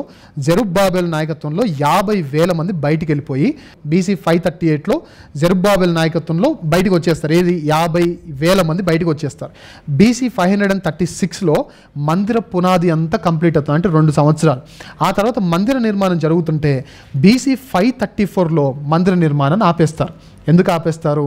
అక్కడ ఆల్రెడీ ఉన్న కొందరు ఉన్నారు వ్యక్తులు. వాళ్ళు ఏం చేస్తున్నారంటే అందరితో అన్యులతో కలిసిపోయి, ఒక రకంగా చెప్పాలంటే షోమ్రోను పట్టణస్తులు, సమరయులు అనుకోవచ్చు. వాళ్ళు వచ్చి మీరు మందిరం కడుతున్నారు కదా, మీతో పాటు మేము కూడా మందిరాన్ని కడతాము అని జెరుబ్బాబెల్తో అంటారు. అప్పుడు జెరుబ్బాబెల్ ఏమంటారు చెప్పనా? మీరు కలుషిత జనాంగం, మీరు మిశ్రిత జనాంగం, మేము నిక్కచ్చితో కూడిన యూదులం, మేము DNA చేంజ్ అవ్వలేదు, మేము ఎవరు అన్య స్త్రీలను పెళ్లి చేసుకోలేదు. సో ట్రూ ఒరిజినల్ యూదులం మేము, డూప్లికేట్ యూదులు మీరు. సో దేవుని మందిరాన్ని మేము మాత్రమే కట్టాలి, దేవుడు చెప్పిన ప్రవచనం ప్రకారంగా మేము అక్కడి నుంచి వచ్చే కట్టాలి, మీరు కట్టడానికి వీలు లేదన్నప్పుడు జనరల్గా మనిషికి ఈగో ఉంటుంది కదా, నో చెప్తే కొందరు తట్టుకోలేదు. అదేంటో నాకు అర్థం కాదు. సో తట్టుకోలేక ఏం చేశారంటే రాజుగారికి లెటర్ రాశారు. ఎవరు? వీళ్ళు ఎవరికైతే మనోభావాల బ్యాచ్ ఉన్నారో ఈ బ్యాచ్, మనోభావాలు దెబ్బతిన్న బ్యాచ్ ఏం చేశారంటే రాజుగారికి లెటర్ రాశారు. అయితే కోరేష్ ఇవే పట్టించుకోకపోయేవాడు. కోరేష్ అస్సలు పట్టించుకోడు. ఆయన పనంతా ఏంటంటే మీ గోల మీది, నా బాధ అంతా ఏంటంటే రాజ్యాలు విస్తరింపజేయాలి అనే ఆలోచనతో ఉండేవాడు. ఆ తర్వాత కోరేష్ తర్వాత కాంబిసెస్ వచ్చాడు. కాంబిసెస్ వచ్చిన తర్వాత టోటల్గా ఈయన కూడా మొత్తానికి స్ప్రెడ్డింగ్ ఆఫ్ కింగ్డమ్ మీద కాన్సన్ట్రేషన్ చేశాడు. తర్వాత స్మర్డిస్ అనే ఒక ఆయన వచ్చాడు. ఆయన ఏం చేశాడు? ఎజ్రా గ్రంథం 4వ అధ్యాయం 7వ వచనంలో ఉన్న వాక్యాన్ని నేను చెప్తున్నా. ఏం చేశారు? వీరు లెటర్ రాయగానే అవును వీళ్ళ గురించి మేము కూడా చాలాసార్లు విన్నాము, వీళ్ళు రాజులకు తిరుగుబాటు చేస్తారంట అని చెప్పేసి మందిర నిర్మాణం అర్జెంటుగా ఆగిపోవాలి, ఇది అఫీషియల్ లెటర్ అని చెప్పేసి లెటర్ పంపిస్తారు గవర్నమెంట్ స్టాంప్తో.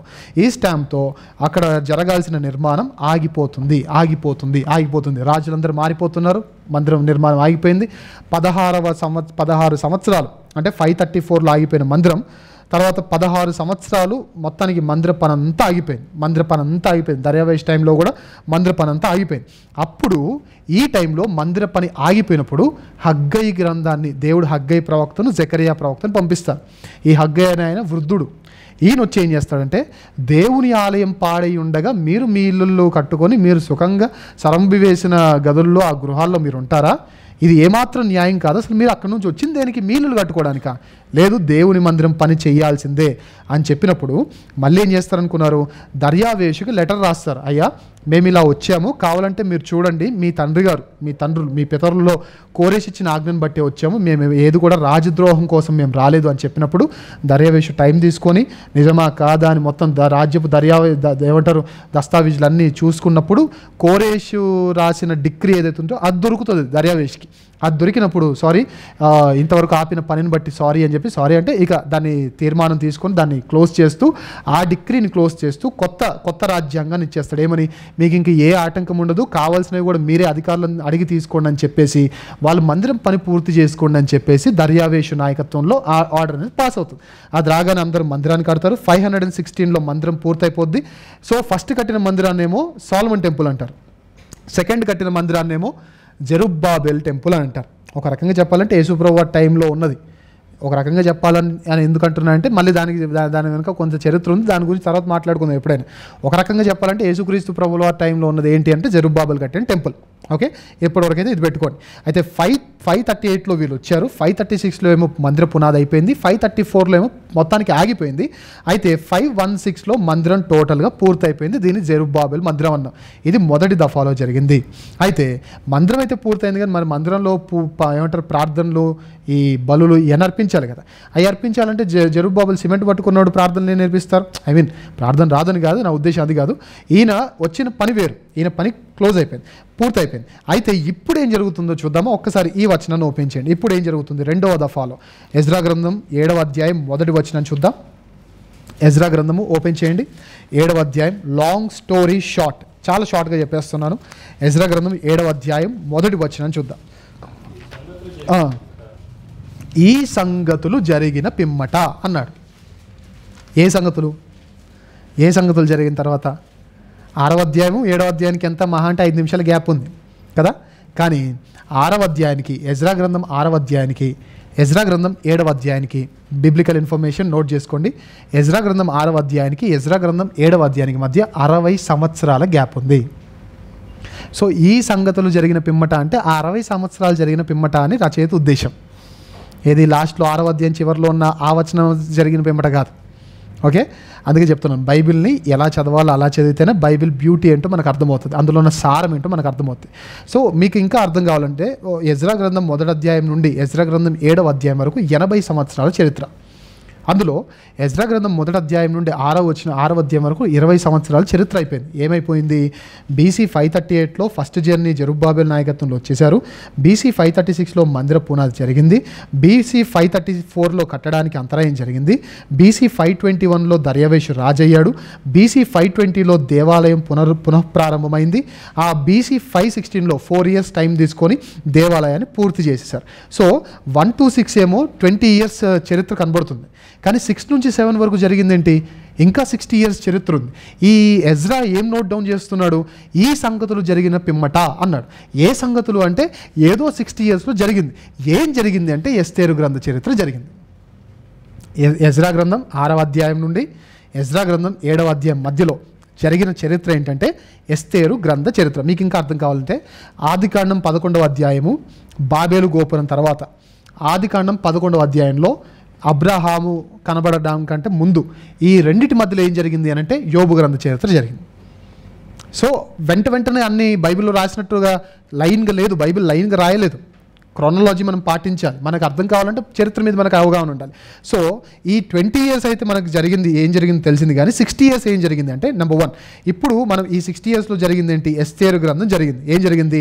అహష్వరోషు పరిపాలిస్తున్నాడు. బీసీ 486 నుంచి 465 మధ్యలో 6 నెలల 180 రోజుల మొత్తం ఏమంటారు అన్ని సైన్స్ ఎగ్జిబిషన్ పెట్టినట్టుగా టోటల్గా రాజ్యపు ఎగ్జిబిషన్ పెట్టేశాడు ఆయన. అందులో 127 సంస్థానాలకు సంబంధించిన వాళ్ళందరినీ పిలిపించాడు, విందు జరిగించాడు.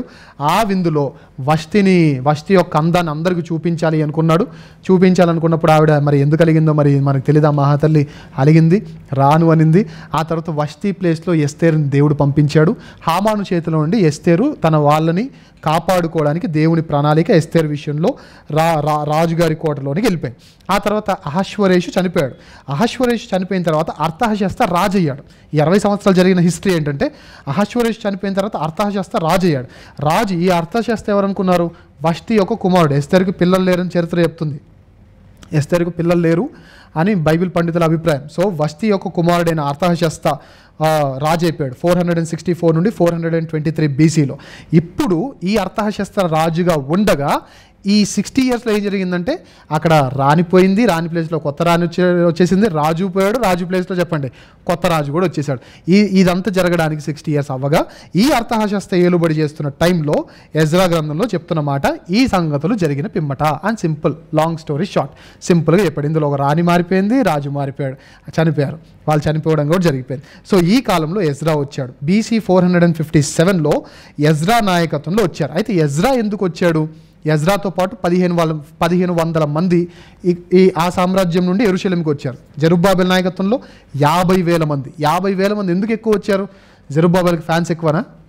ఎందుకు ఎజ్రాతో తక్కువ వచ్చారు? ఎజ్రాకి ఫ్యాన్స్ తక్కువనా? పోనీ జెరుబ్బాబెల్ పెద్ద స్పీకర్ అంటారా, ఎజ్రా పెద్ద స్పీకర్ అంటారా? సంఖ్యను బట్టి చూస్తే జెరుబ్బాబెల్కి ఓటేస్తాం. జెరుబ్బాబెల్ గొప్పోడు అంటారా, ఎజ్రా గొప్పోడు అంటారా? సంఖ్యను బట్టి చూస్తే మనలాంటి క్రైస్తవులు ఉంటే ఆయన పెద్ద సంఘం కాబట్టి ఆయన మీరు ఏమనకూడదు అని అంటారు జనరల్లీ. అలా 50,000 తీసుకొని వచ్చింది. ఎందుకంటే పనికి మ్యాన్ పవర్ అవసరం కదా, కట్టడానికి మ్యాన్ పవర్ అవసరం, లోపల ఉండి తినడానికి మ్యాన్ పవర్ ఎందుకండి? అంతేనా? ఇల్లు కట్టడానికి ఎక్కువ మంది ఉంటారు, ఇంట్లో ఉండే వాళ్ళు ఎక్కువ మంది ఉంటారా చెప్పండి? సో ఇక్కడ కట్టడానికి 50,000 మందిని తీసుకొని వచ్చాడు. ఇప్పుడు ఎజ్రా ఎందుకు వస్తున్నాడంటే 7వ అధ్యాయం 10వ వచనం రాసుకోండి. ఎజ్రా గ్రంథం 7వ అధ్యాయం 10వ వచనం రాసుకోండి. ఎందుకు వస్తున్నాడంటే వాక్యాన్ని నేర్పించడం కోసం వస్తున్నాడు. అంటే శారీరక టెంపుల్ అయితే కన్స్ట్రక్ట్ అయింది కానీ స్పిరిచువల్ టెంపుల్ కన్స్ట్రక్ట్ అవ్వాలి. ఇంకా జనము ప్రార్థన చేసుకోవడానికి ఒక ప్లేస్ ఉంది కానీ ఈ ప్రార్థన చేసుకుని ఎలా బ్రతకాలని నేర్పించే వాళ్ళు ఇంకా రాలేదు. సో జెరుబ్బాబెల్ వచ్చేమో శారీరక మెటీరియలిస్టిక్ టెంపుల్ కడితే ఈయన స్పిరిచువల్ టెంపుల్ కట్టడానికి, అంటే వాక్యాన్ని నేర్పించడానికి ఎజ్రా వచ్చాడు. అంటే సంఘంలో వాక్యము నేర్పించే వాళ్ళు ఉండాలా? ఎస్. ఎప్పుడు ఆశీర్వాదాలు, ఎప్పుడు స్వస్థతలు, ఎప్పుడు అట్టికాయలు, ఎప్పుడు బత్తాయికాయలు, ఎప్పుడు నారింజ రసాలు, ఇవి కాదండి, ఇవి కాదు. ఆశీర్వాదం గురించి చెప్పొద్దని చెప్పట్లా, డోంట్ టేక్ మీ రాంగ్. దీవెనల గురించి చెప్పొద్దు అని చెప్పట్లా. ఇంక లేస్తే ఆశీర్వాదము దీవెన అది కాదు. బైబిల్లో చాలా ఉంది, చాలా ఇన్ఫర్మేషన్ ఉంది. ప్రపంచ రాజ్యాల గతము ఉంది, ప్రస్తుతం ఉంది, భవిష్యత్తు ఉంది, రాకడ గురించిన ఎన్నో హెచ్చరికలు ఉన్నాయి. ఇవన్నీ సంఘానికి తెలిసేది ఎప్పుడు? వాక్యం విషయంలో సంఘానికి వాక్యము నేర్పించాలి. ఆ స్టాండ్ తీసుకున్నాడు ఎజ్రా. నేను అడుగుతున్నా యువత, మీరు వాక్యం తీసుకుంటే సిస్టర్స్ అయినా బ్రదర్స్ అయినా అందరిని అడుగుతున్నా, మీరు మీ వాళ్ళకి ఎంత వాక్యాన్ని నేర్పిస్తారో చెప్పండి. ఈరోజు కొన్ని కొత్త విషయాలు నేర్చుకున్నాం కదా. ఏది? అందులో ఒకటి షూషన్ కోట ఏ క్యాపిటల్ అని విన్నాం మనము? చెప్పండి. షూషన్ అంటే వింటర్ క్యాపిటల్. ఒక కొత్త విషయాన్ని నేర్చుకున్నాం. ఎజ్రా గ్రంథం 6వ అధ్యాయం నుండి 7వ అధ్యాయం వరకు ఎంత గ్యాప్ ఉందని విన్నాము? 60 years గ్యాప్ ఉందని విన్నాం. ఈ చిన్న చిన్న కొత్త విషయాలు షేర్ చేసుకోండి. ఒక రీల్ చూస్తున్నప్పుడు నచ్చితే ఏం చేస్తారు? వెంటనే అరే ఈ రీల్ చూడరా మావా అని పెడతారు. మరి వాక్యం చదువుతున్నప్పుడు, వాక్యం వింటున్నప్పుడు అరే నీకు తెలుసా, ఎందుకు ఈ డిస్కషన్స్ మన మధ్యలో ఉండవు? Ezra stand తీసుకున్నాడండి. జెరుబ్బాబెల్ నా సహోదరుడు వెళ్ళాడు, మందిరాన్ని కట్టాడు, కానీ మందిరంలో జనము క్రమముగా లేరు. నా పని నేను వస్తాను, నేను హల్లెలూయా చెప్తాను, స్తోత్రం చెప్తాను, వెళ్తా అంటే కుదరదు. ఒక స్టాండ్ తీసుకోవాలి. ఒక్కొక్కరు ఒక్కొక్క సోల్జర్లా ఉండాలి. ఏదో ఎవరో వస్తారులే వాళ్ళు బాగు చేస్తారు కాదు. ప్రతి ఒక్కరు కూడా వాచ్మెన్ డ్యూటీ చేయాలి. లోపల నుంచి బయటికి విశ్వాసే రావాలి, లేదా మారడానికి వచ్చేవాడు రావాలి తప్ప అపవాదికి చోటు ఇవ్వకుండా అక్కడ గేట్ కీపర్గా మనం కూర్చోవాలి. ప్రతి ఒక్క డ్యూటీ ఇది. వాక్యం నేర్పించడానికి వచ్చాడు, నేర్పించాడు. అన్య స్త్రీలను పెళ్లి చేసుకోవడం తప్పని చెప్పాడు. ఒక రిఫార్మేషన్ సంఘానికి తీసుకొని వచ్చాడు. రిఫార్మేషన్ అంటే ఈరోజు రిఫార్మేషన్ తీసుకొని వచ్చేవారు అవసరత ఉందా అంటే ఉంది. ఏ సంఘాలు బాగాలేవంటే బాగాలేవు. కొందరు కేవలం కల్ట్గా బిజినెస్ మీద వెళ్ళే సంఘాలు ఉన్నాయి. కొన్ని అబద్ధాలు చెప్పి డబ్బులు దోచుకునే సంఘాలు ఉన్నాయి. అన్నిటి గురించి మాట్లాడట్లా. కొందరు బిజినెస్ చేస్తున్నారు, కొందరు అబద్ధాలు చెప్తున్నారు. ఇంకో విడ్డూరమైన విషయం చెప్పమంటారా? కొందరు సంఘంలో వచ్చే కానుకలు దొబ్బేసే సంఘాలు కూడా ఉన్నాయి. కొందరు సంఘంలో వచ్చే కానుకలు వడ్డీ వ్యాపారాలకు తిప్పే సంఘాలు కూడా ఉన్నాయి. తాగుబోతులను సంఘ పెద్దలుగా పెట్టిన సంఘాలు ఉన్నాయి. వ్యభిచారులు పాస్టర్లే వ్యభిచారులుగా ఉన్న కొన్ని సంఘాలు ఉన్నాయి. కొన్ని అంటున్నాడు, అన్నీ కాదు, కొన్ని సంఘాలు ఉన్నాయి. ఇలాంటి వాటికి రిఫార్మేషన్ అవసరం అంటారు లేదంటారా? అక్కడ యూదులందరూ వాళ్ళ డిఎన్ఏని మారుస్తున్నారు. అంటే డిఎన్ఏ అంటే మీరు అర్థం చేసుకోండి, కలుషితమైపోతున్నారు, మిశ్రిత జనంగా మారిపోతున్నారు, అన్య జనులను పెళ్లి చేసుకుంటున్నారు. అలా ఉండొద్దు. యూదులు ఎప్పటికీ స్పెషల్గానే ఉండాలని దేవుని వాక్యం సెలవిస్తుంటే ఎవరు అందంగా కనపడితే వాళ్ళ ఏం చూడకుండా, బ్యాక్గ్రౌండ్ చెక్ చేసుకోకుండా బయట వాళ్ళని పెళ్లి చేసుకుంటా అంటే మధ్యలో అడ్డుగోడగా నిలబడి వాక్యం ప్రకటించింది ఎవరు? ఎజ్రా. మరి ఈరోజు సంఘం ఇంత పాడైపోతుంటే నువ్వెందుకు ఎజ్రాగా మారిపోకూడదు? మనం ఏదో బాగుందని అంటే స్వార్థం కాదు అది? లేదన్నా అందరికి చెప్తుంటే చెడైపోతావు అంటే నువ్వు ఏసయ్యే చెడైపోయాడయ్యా. యేసుప్రభువు కూడా వచ్చేసి అందరి కోసం ఉంటే నా ప్రాణం తీస్తారు, ప్రవ్వా నన్ను తీసుకో, ఇంకా నాకు ఇంక ఓపిక లేదని చెప్పి గెత్సెమనీలో ఒకవేళ ఆయన ఎగిరిపోవాలంటే ఎగిరిపోలేడేంటి? పోగలడు. రిఫార్మేషన్ కావాలి. నేను అందుకే చెప్తున్నా, ప్రపంచ క్రైస్తవ్యానికి అవసరమైన గణనీయమైన మార్పులు నీ ద్వారా నా ద్వారా ప్రపంచానికి రావాల్సిందే.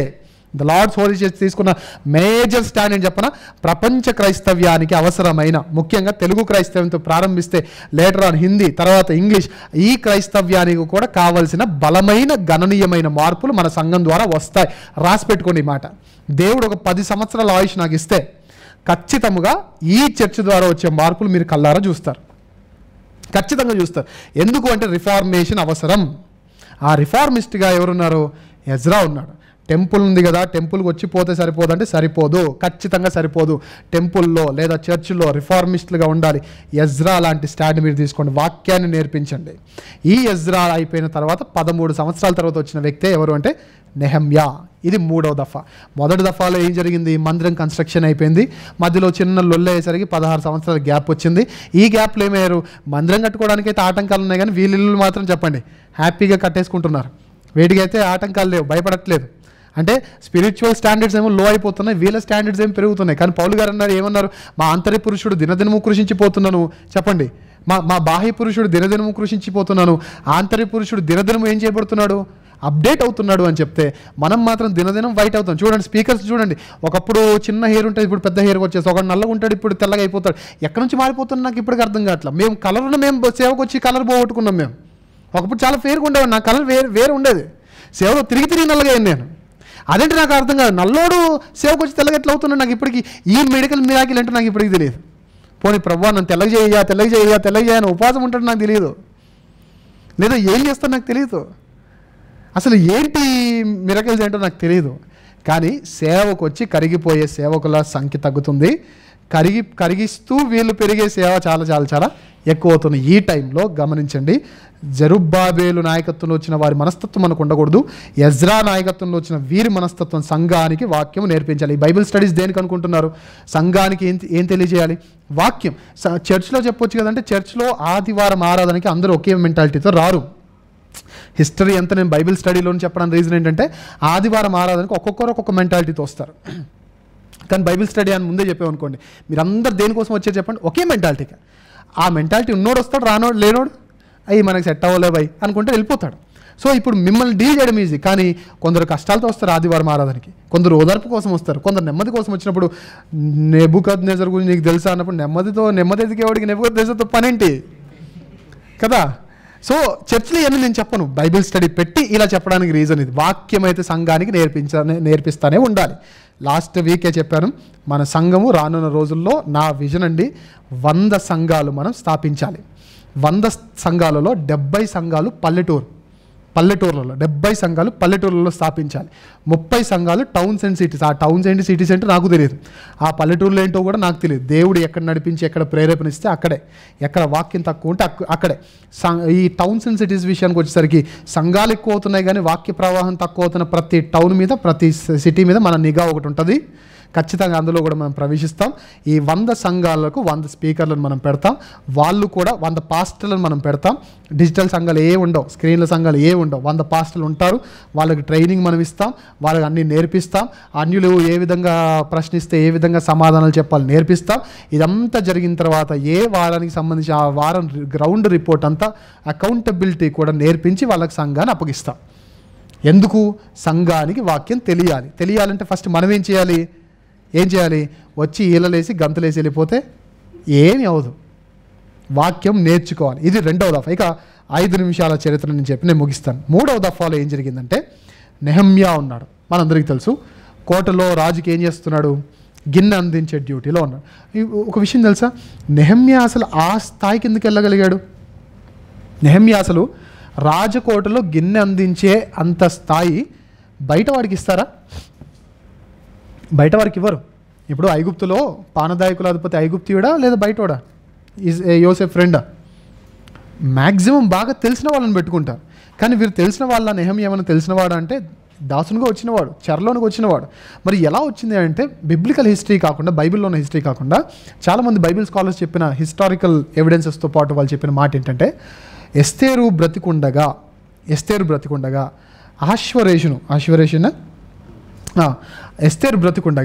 అహష్వరేషు చనిపోవడానికి గల ప్రధానమైన కారణం ఏంటంటే, అక్కడ ఉన్న నపుంసకుల అధిపతుల్లో ఒకరు రాజుకి విషమిచ్చి చంపేశారట.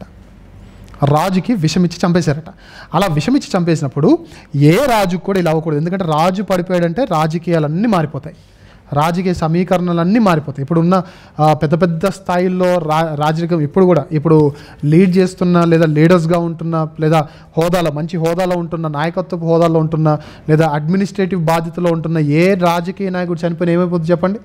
వెంటనే ఫస్ట్ పార్టీని కాపాడుకోవాలనే నినాదం స్టార్ట్ అవుద్ది. తర్వాత దేశాన్ని కాపాడుకోవాలనుకుంటారు. కానీ ఫస్ట్ దేని మీదకి వస్తుంది? పార్టీని కాపాడుకోవాలి అనుకుంటారు. వచ్చినోడు బాగుంటాడా? తెలియదు. సో రాజుకి ఏమైనా డిస్టర్బెన్స్ జరిగిందంటే టోటల్గా కంట్రీకి డిస్టర్బెన్స్ జరుగుద్ది. కాబట్టి ఎస్తేరు ప్రవేశపెట్టిన రూల్ ఏంటంటే ఇక నుండి తెలియని వాళ్ళు ఎవరొద్దు, నా యూదుల్లో నాకు తెలిసిన నమ్మకస్తులను నేనే అపాయింట్ చేస్తాను. ఎస్తేరు ప్రవేశపెట్టిన ఆజ్ఞ అంటే. సో ఎస్తేరు ద్వారా యూదా ప్రజానికానికి మంచి జరగడం మాత్రమే కాదు, కానీ ఎస్తేరు ద్వారా ఒక ఫ్యూచరిస్టిక్ ప్లాన్ ఏంటి అని అంటే, దేవుని ప్రణాళిక ఏంటి అని అంటే, రేపొద్దున నెహమ్యా అనేవాడు ప్రాకారం కట్టాలంటే రాజుకు నమ్మకస్తునిగా ఉండాలి. రాజుకు నమ్మకస్తునిగా ఉండాలంటే రాజు పక్కన ఉండాలి. సో ఎస్తేరు నియమించిన ఆజ్ఞల ప్రకారంగా, ఆ ప్రోటోకాల్ ప్రకారంగా ఎవరు నెహమ్యా రాజుకు ఏమంటారు, గిన్నె అందించే స్థానంలో ఉన్నారని బైబిల్ పండితుల అభిప్రాయం. అయితే ఒకరోజు నెహమ్యా చాలా ఫీల్ అవుతా ఉన్నాడు. ఏంటి నువ్వు ఏదో డల్గున్నావు అని చెప్పి రాజు అడిగాడు. లేదయ్యా, మా ఊర్లో మందిరం అయితే కట్టారు కానీ ప్రాకారం లేదంట, ప్రతి అడ్డమైన పందు వస్తుందంట, ప్రతి అడ్డమైన కుక్క వస్తుందంట లోపలికి. సో ప్రాకారం కట్టాలని బలమైన సంకల్పం నాకుంది, నీవన్నా నాకు లీవ్ ఇచ్చి లీవ్తో పాటు కొంచెం బోనస్ కూడా ఇస్తే నేను వెళ్ళి ప్రాకారం కట్టుకొని నేను వచ్చేస్తా అన్నాడు. రాజు వెంటనే ఓకే అన్నాడు, గ్రాంటెడ్ అన్నాడు, పర్మిషన్ గ్రాంటెడ్ అన్నాడు, వెళ్ళిపోయాడు. వెళ్ళిపోయిన తర్వాత అంత ఈజీగా పనులు అవుతాయి ఎలా చెప్పండి? ఏ కష్టమైన పనైనా అంత ఈజీగా అవుతుందో చెప్పండి? మధ్యలో పానకంలో పుడకలు లాంటి వాళ్ళు కొందరు వస్తారు. జెరుబ్బాబెల్ నాయకత్వంలో ఆ సమరీలు వచ్చినట్టుగా వీళ్ళ నాయకత్వంలో సన్బల్లట్టు టోబియా, ఈ 2 పేర్లు గుర్తుపెట్టుకోండి. సన్బల్లట్టు టోబియా వీళ్ళిద్దరు అడ్డుపడి చాలాసార్లు అడ్డుపడి మానసికంగా శారీరకంగా చాలా బలమైన ఏమంటారు అపోజిషన్ని వీళ్ళు క్రియేట్ చేశారు. మానసికంగా ఎలా అనుకుంటున్నారు, ఎంత ఈజీగా మాట్లాడేస్తారంటే, ఒరే నెహమ్యా గోడ కట్టాడరా, ఒక నక్క దూకితే పడిపోద్దురా అనేవాళ్ళు. అంటే అంత వీక, అరే చేసేది మంచి చేయండి రా అని అంత మానసికంగా సంఘర్షణకు లోనయ్యేలా వాళ్ళు మాట్లాడేవారు. తర్వాత వీళ్ళు కట్టింది కూల్చడానికి కూడా ప్రయత్నం చేసేవారు. ఇలా ఉండగా నెహమ్యా ఎంత తీర్మానం తీసుకున్నాడంటే 12 సంవత్సరాలు వితౌట్ ఎనీ శాలరీ అండి. వితౌట్ శాలరీ 12 సంవత్సరాలు దేవుని కోసం కష్టపడ్డాడు. ఈరోజు విచారకరమైన వార్త ఏంటంటే, ఇంత డబ్బు ఇవ్వకపోతే మీటింగ్కి రానని సేవకులు కూడా చెప్తున్నారు. అది దరిద్రం. నాకు ఇప్పటికీ తెలియని విషయం ఏంటి, ఇప్పటికీ నేను కొందరు సేవకుల విషయంలో విన్నాను. మేము రావాలంటే ఇంత ఇవ్వాలని డైరెక్ట్గా వీళ్ళు చెప్పారు, మళ్ళీ ఎక్కడ దొరికిపోతారని. వీళ్ళకి అసిస్టెంట్లు ఉంటారు కదా, బౌన్సర్లు అసిస్టెంట్లు, వీళ్ళు ఎందుకు నాకు అర్థం కాదు. మేము ఎన్ని తప్పులు చేసి ఉంటే పెట్టుకోవాలి బౌన్సర్లని, లేదా ఎంతమందిని కెలుగుంటే పెట్టుకోవాలి బౌన్సర్లని, లేదా ఎంత ఆస్తి ఉంటే పెట్టుకోవాలి బౌన్సర్లని. ఇప్పుడు నేను రోడ్డు మీద వెళ్తే ఎవరు పట్టించుకోరు, ఎందుకంటే ఐఎమ్ కామన్ మ్యాన్. ఒక కామన్ మ్యాన్గా నేను ఉన్నంతవరకు నన్ను ఎవరు టచ్ చేయరు. అందరిని కెలికి దేవా నువ్వు కాపాడంటే ఇంకా చెప్పండి, కష్టం అది కూడా. సో బౌన్సర్లు పెట్టుకొని లేదా అసిస్టెంట్లను పెట్టుకొని సెక్రటరీలను పెట్టుకొని ఈ సెక్రటరీలతో చెప్పిస్తారంట ఇండైరెక్ట్గా. మరి లాస్ట్ మీటింగ్ అయితే ఇంత ఇచ్చారు అన్నకి, మరి చూడండి అని ఒక మాట మళ్ళీ వీళ్ళు రికార్డ్ చేసుకొని చెప్పుకోకుండా బయట పెట్టుకోకుండా. సో ఇలాంటివి కూడా ఉన్నాయి. కానీ నెహమ్యా మాత్రం వితౌట్ శాలరీ పనిచేశాడు. అలాంటి తీర్మానం మనం తీసుకోవాలి. అయితే మొత్తానికైతే 52 డేస్లో ప్రాకారం అంతా రెడీ అయిపోయింది. మళ్ళీ నెహమ్యా ఏం చేస్తాడంటే ఎజ్రాని తీసుకొని వచ్చి వాక్యాన్ని నేర్పిస్తాడు. ద వరల్డ్లో ఫస్ట్ జరిగిన రిపెంట్ కాన్ఫరెన్స్ ఏంటి తెలుసా? ఇదే 9 ఆ నెహమ్యా గ్రంథం 9వ అధ్యాయం 3వ వచనం చదవండి. 3 గంటలు ఒక జాము సేపు వాక్యం చదివారంట, అంటే 3 గంటలు. ఇంకో జాము సేపు ప్రార్థన చేశారంట, నిలబడి, గంతులేసి కాదు.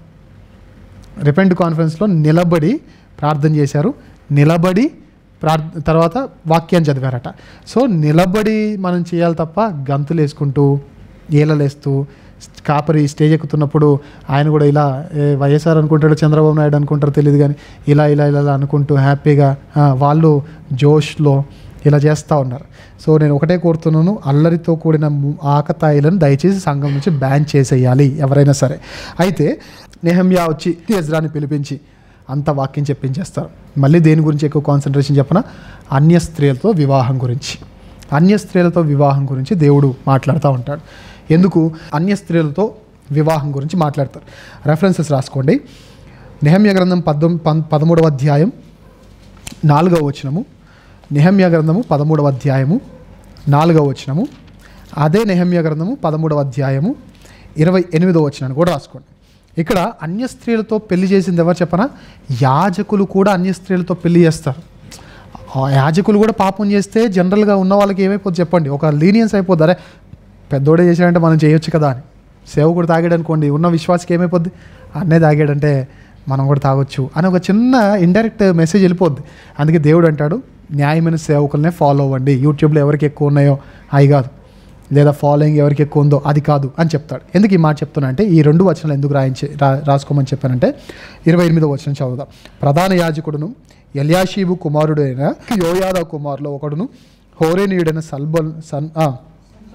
సన్బల్లట్టునకు ఏమైపోయాడు, అల్లుడయ్యాడు. ఆ అల్లుని పేరు మనష్షే. అయితే దేవుడు స్ట్రిక్ట్గా చెప్పిన మాట, వీళ్ళ ద్వారా అన్య స్త్రీలను ఎవరైతే పెళ్లి చేసుకున్నారో అర్జెంటుగా టోటల్గా ఆ బాండ్స్ అన్ని, ఆ రిలేషన్స్ అన్ని కట్ చేసి టోటల్గా మీరు మళ్ళీ యూదా జనాంగం వైపు మాత్రమే ఉండండి, అన్యులను వదిలిపెట్టేయండి అని చెప్పాడు. దేవుడి మాట విన్నవారు వదిలేసేసి టోటల్గా ఇటు వచ్చేసారు. ఇతను మాత్రం ఏం చేస్తాడంటే వదిలిపెట్టాడు. రీజన్ ఏంటి, సన్బల్లట్టుకి మంచి ఆస్తి ఎక్కువ. జనరల్గా ఒక సంఘంలో ఎవరినైనా బాగా గద్దించామనుకోండి, డబ్బులు లేనివాడైతే వేరే సంఘానికి వెళ్తాడు, డబ్బు ఉన్నవాడైతే వేరే సంఘాన్ని పెడతాడు. గమనించారా? ఒక సంఘంలో డబ్బులు లేనోడిని గద్దిస్తే ఏం చేస్తాడు, వీడికి మనోభావాలు దెబ్బతింటే వేరే సంఘానికి వెళ్తాడు. అదే డబ్బున్నోడిని గద్దించామనుకోండి ఏం చేస్తాడు, బోడి నువ్వు పెట్టేది సంఘం, నీకంటే పెద్ద సంఘం నేను పెడతా అని చెప్పేసి పెట్టేస్తాడు. ఎందుకు ఈ విషయం చెప్పానంటే ఈ సన్బల్లటు యొక్క అల్లుడైన మనష్షే నెహెమ్యా మాటను స్వీకరించకుండా, నెహెమ్యా చెప్పిన కర్తవ్యాన్ని పాటించకుండా వెళ్ళిపోతా అని చెప్పేసి సన్బల్లటుతో పాటు వెళ్ళిపోతాడు. సన్బల్లటు ఏం చేస్తాడు, గెరిజీము కొండ మీద ఒక కొండను చూపించి ఆ కొండ మీద ఒక ఆలయాన్ని కట్టించి ఆ ఆలయంలో ప్రధాన యాజకునిగా ఈయన పెడతాడు. ఎవరిని, మనష్షేని పెడతారు. అప్పుడు ఈయన వచ్చేటప్పుడు ఏం చేస్తాడంటే అక్కడున్న మోషే లా ప్రతి ఒక్కటి తీసుకొని వచ్చేస్తాడు. హిస్టారికల్ స్పీకింగ్ మోషే లా ప్రతి ఒక్కటి తీసుకొని వచ్చేసి దేవుడు మోషేకి ఇచ్చిన ఆజ్ఞ ఈ కొండ మీద ఇచ్చాడు, మారుస్తాడు. దేవుడు మోషేకి ఇచ్చిన ఆజ్ఞ ఈ కొండ మీద ఇచ్చాడు. అబ్రహాము తన కొడుకును ఈ కొండ మీద బలిచ్చాడు అనగానే గొర్రెలు ఉంటారు కదా, నమ్మేవాళ్ళు ఉంటారు, నమ్మేసి అక్కడ ఆరాధించడం ప్రారంభించారు. ఇది మీరు ఎలా చెప్తారు అని అంటే అప్పుడు యూదులు అనేవారు, లేదు అది కాదు, ఆరాధించే స్థలం ఇది కాదు. ఈ మాట మీరు వినేటప్పుడు మీకు ఒక ఆవిడ మీకు గుర్తు రావాలి, ఆరాధించే స్థలం అది కాదు అన్నప్పుడు యేసయ్య దగ్గర సమరయ స్త్రీ అంటది ఏమని, అయ్యా మా పితరులు ఈ కొండ మీద ఆరాధించారు, కానీ మీ యూదులు ఏమంటారంటే ఆరాధించే స్థలం అది కాదు అని అంటారు. ఎందుకు ఇదంతా జరిగింది, నెహెమ్యా ఇలా చెయ్యొద్దు అని చెప్పినప్పుడు మార్చుకోకుండా ఏం చేశారంటే నాకు మ్యాన్ పవర్ ఉంది, నేను ఏం చెప్తే అది వింటారని చెప్పేసి కొండ మీదకి ఎక్కేసి ఆలయాన్ని కట్టేసి ప్రధాన యాజకుడు అయిపోయి అక్కడ వాక్యాన్ని లేఖనాలు మార్చేసి ఆరాధించే స్థలం ఇదే అని కొత్తగా షెడ్ పెట్టాడు ఆయన. షెడ్ పెట్టేసరికి వాక్యం తెలియని వాళ్ళందరూ అటు వెళ్ళిపోయారు. అందుకే మీకు వాక్యం బాగా తెలియాలి, లేదంటే ఎటు గాలి వస్తే అటు పొట్టులా మీరు కొట్టుకుని పోతారు. ఇటు గాలి వచ్చిందని వాడు అడగిరిపోతారు, అటు నుంచి ఇటు గాలి వచ్చిందనుకోండి స్థిరత్వం మీకు ఉండదు ఇక. సో ఆరాధించే స్థలం అది కాదు అని వీళ్ళు సమరయ స్త్రీ చెప్పడానికి రీజన్ ఏంటంటే ఇంత జరిగింది అక్కడ. ఏది 3వ దఫాలో ఇలా జరిగిపోయిన తర్వాత మొత్తానికి నెహెమ్యా ఏం చేశాడు, ప్రాకారం కట్టడం మాత్రమే కాదు ఎజ్రా సహాయంతో మళ్ళీ అందరినీ ఒక తాటి మీదకి తీసుకొని వచ్చి దేవునికి అప్పగించాడు. ఈ టైంలో నెహెమ్యా ఒకసారి మళ్ళీ రాజుగారి దగ్గరికి వెళ్ళి మళ్ళీ వచ్చే గ్యాప్లో మలాకి ప్రవచిస్తూ ఉంటాడు. సో ఇదంతా కట్టుకథలు కాదు అని చెప్పడానికి దర్యావేషు రాయించిన మూడు భాషల్లో రాయించిన శిలాశాసనం బీహైస్టైన్ అనే ఒక శిలాశాసనం ఉంది. ఆ శాసనం కూడా వీటి గురించి ప్రస్తావిస్తుంది. తర్వాత ఎలిఫెంటైన్ పాపిరస్ అనే ఒకటి ఉంది. దాని మీద కూడా నెహెమ్యా అనే ప్రాకారం కట్టించాడు. నెహెమ్యా కాలంలో ప్రాకారం గురించిన ఈ సందర్భాలు బైబిల్లో మనకి ఏదైతే కనబడుతుందో అది కూడా దాంట్లో చరిత్రలో మనకు కనబడుతుంది. సో ఇదంతా జరిగిపోయిన తర్వాత భక్తులందరూ చనిపోయారు. సైలెంట్ పీరియడ్ స్టార్ట్ అయిపోయింది. మలాకి గ్రంథం తర్వాత ఏమైపోయింది చెప్పండి, సైలెంట్ పీరియడ్ స్టార్ట్ అయింది. సైలెంట్ పీరియడ్ అంటే అర్థం ఏంటి, దేవుడు మౌనంగా ఉన్న టైం. ఎన్ని సంవత్సరాలు, 400 years దేవుడు కంప్లీట్ సైలెన్స్. దేవుడు వర్క్ చేయట్లేదని చెప్పట్లా, దేవుడు మాట్లాడలేదు.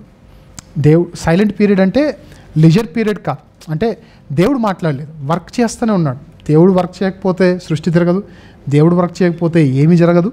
సో దేవుడు వర్కింగ్లో ఉన్నా కానీ ఏ మోడ్లో వర్కింగ్లో ఉన్నట్టు మ్యూట్ పెట్టుకొని వర్కింగ్లో ఉన్నాయి. ఇంకెవ్వరితో మాట్లాడలేదు, దేవుడు ఎవరితో మాట్లాడలేదు. ఈ సైలెంట్ పీరియడ్లో ఒక 100 సంవత్సరాలు గడిచిపోయిన తర్వాత మూడవ దర్యావేషు ఏలుబడిలో ఉండగా సడన్గా అలెగ్జాండర్ వచ్చి మాదియా పార్సిక సామ్రాజ్యాన్ని టేక్ ఓవర్ చేస్తాడు. సో నెక్స్ట్ వీక్లో మనం ఏం చూడబోతున్నాం అంటే సైలెంట్ పీరియడ్ హిస్టరీలో జరిగిన ఫస్ట్ సామ్రాజ్యం ఏంటి, గ్రీకు సామ్రాజ్య చరిత్ర గురించి మనం వినబోతున్నాం. నార్మల్గా ప్రపంచ దేశాల సామ్రాజ్యంలో ఫస్ట్ ఏంటంటే మనం బాబిలోన్ చెప్పాలి. సైలెంట్ పీరియడ్లో ఉన్న ఫస్ట్ సామ్రాజ్యం ఏంటి అంటే చెప్పండి, గ్రీకు సామ్రాజ్యం. సో మాదియా పర్షియా ఎలా వచ్చారు అంటే ఆర్యులు వీరు వీళ్ళే ఇండియాకి వచ్చి ఇదంతా స్టార్ట్ చేశారు. వీళ్ళు అసలు దేశభక్తులు కాదు. కరెక్ట్ చెప్పాలంటే మనం ఈ దేశానికి సంబంధించిన వారం. అండ్ ఇంకో విషయం చెప్పాలంటే నేడు దేశభక్తులుగా పిలువబడుతున్న వారు ఎవ్వరు 50 సంవత్సరాలు అనుకుంటే, ఇంచుమించు 50 సంవత్సరాలు ఎన్నో సంవత్సరాలు ఇండియా దేశ ఏమంటారు ఫ్లాగ్ని అంగీకరించిన వాళ్ళు ఈనాడు మనకు వచ్చి నీతి సూక్తులు బోధిస్తుంటే ఒక సామెత విన్నాను. ఆ సామెత చెప్పి ముగిస్తాను. పతివ్రత పరోటా చేస్తాడట, 10 మంది లాగినా తెగలేదంట. అలా ఉంది వీళ్ళ పరిస్థితి. సో ఇలాంటి వారు మనకు చెప్పేంత సీన్ వారికి లేదు. ఒకవేళ చెప్తాము అంటే వాట్సాప్ యూనివర్సిటీ నుంచి కాకుండా అథెంటిక్ ఇన్ఫర్మేషన్, అథెంటిక్ సోర్సెస్తో వస్తే ఖచ్చితంగా మాట్లాడచ్చు, వాళ్ళతో కూడా మాట్లాడచ్చు. సో దీనంతటిని బట్టి మనకు అర్థమయ్యే విషయం ఏంటంటే బైబిల్ చెప్పింది జరిగింది. బాబిలోన్ తర్వాత మెడో పర్షియన్ వస్తారని, కోరేషు పుట్టకముందే కోరేషు వస్తున్నాడని చెప్పిన దేవుడు రాకడుంది అని చెప్పినప్పుడు అది జరగదంటారు చెప్పండి? ఖచ్చితంగా జరుగుతుంది. సో ఈ ప్రపంచ సామ్రాజ్యాల చరిత్రను మనం ఎందుకు స్టడీ చేస్తున్నామంటే దేవుని అథెంటిసిటీ, దేవుని క్రెడిబిలిటీని మనం తెలుసుకొని రాకడ ఉందా, ఉంది. ఎలా ఉంది? యెషయాలో ఎప్పుడో చెప్పాడు దేవుడు కోరేషు వస్తాడని. వచ్చాడు. మేబీ చెప్పిన నెక్స్ట్ డే రాకపోవచ్చు, కొన్ని వందల సంవత్సరాల తర్వాత వచ్చాడు. ప్రభువు చెప్పాడు ఏమని, ఇదిగో నేను త్వరగా వస్తానని. కానీ మన కోసం ఆగుతున్నాడు. సో చరిత్రను చూసి మనం దేని గురించి అవగాహన పెంచుకోవాలి చెప్పనా? భవిష్యత్తు మీద ఒక ఎయిమ్ పెట్టుకోవాలి. సో మళ్ళీ మనం ఎక్కడికి వెళ్ళాలి? మాదీ పర్షియా సామ్రాజ్యానికి వెళ్ళాలనుకంటే మనం వెళ్ళాల్సింది ఎక్కడికి? పరలోకానికి. అలా వెళ్ళాలి అంటే పరిశుద్ధంగా ఉండాలి. సో బ్యాప్టిజం పొందని వారు ఎవరైనా బ్యాప్టిజం పొందండి. ఇంకా పాపపు జీవితంలో ఎవరైనా ఉంటే ఆ పాపాలను చంపేయండి, లేదంటే దేవుడు మనల్ని చంపేసే టైం దగ్గరికి వస్తుంది. సో దీన్ని బట్టి మనకు నేర్చుకుంటున్న విషయాలు ఏంటంటే దేవుని బైబిల్ గ్రంథము కల్పిత కథ కాదు. బైబిల్లో ఉన్నాయి అన్ని సత్యాలే. హిస్టారికల్గా కూడా చాలా ప్రూఫ్స్ ఉన్నాయి. అథెంటిక్ సోర్సెస్ అన్ని నేను ఇచ్చాను, కావాలంటే స్టడీ చేసుకోండి. సో ఈరోజు మీరు నేర్చుకున్న కొత్త విషయాలు ఏవైతే ఉన్నాయో, మేబీ గెరిజిము కొండ విషయంలో, సమరయ స్త్రీ విషయంలో, లేదా ఇంకా కొన్ని కొత్త విషయాలు మీ ఫ్రెండ్స్తో కూడా షేర్ చేసుకోండి. దేవుడి మాటలను ఆశీర్వదించి దీవించునుగాక. ప్రార్థన చేసుకుందాం.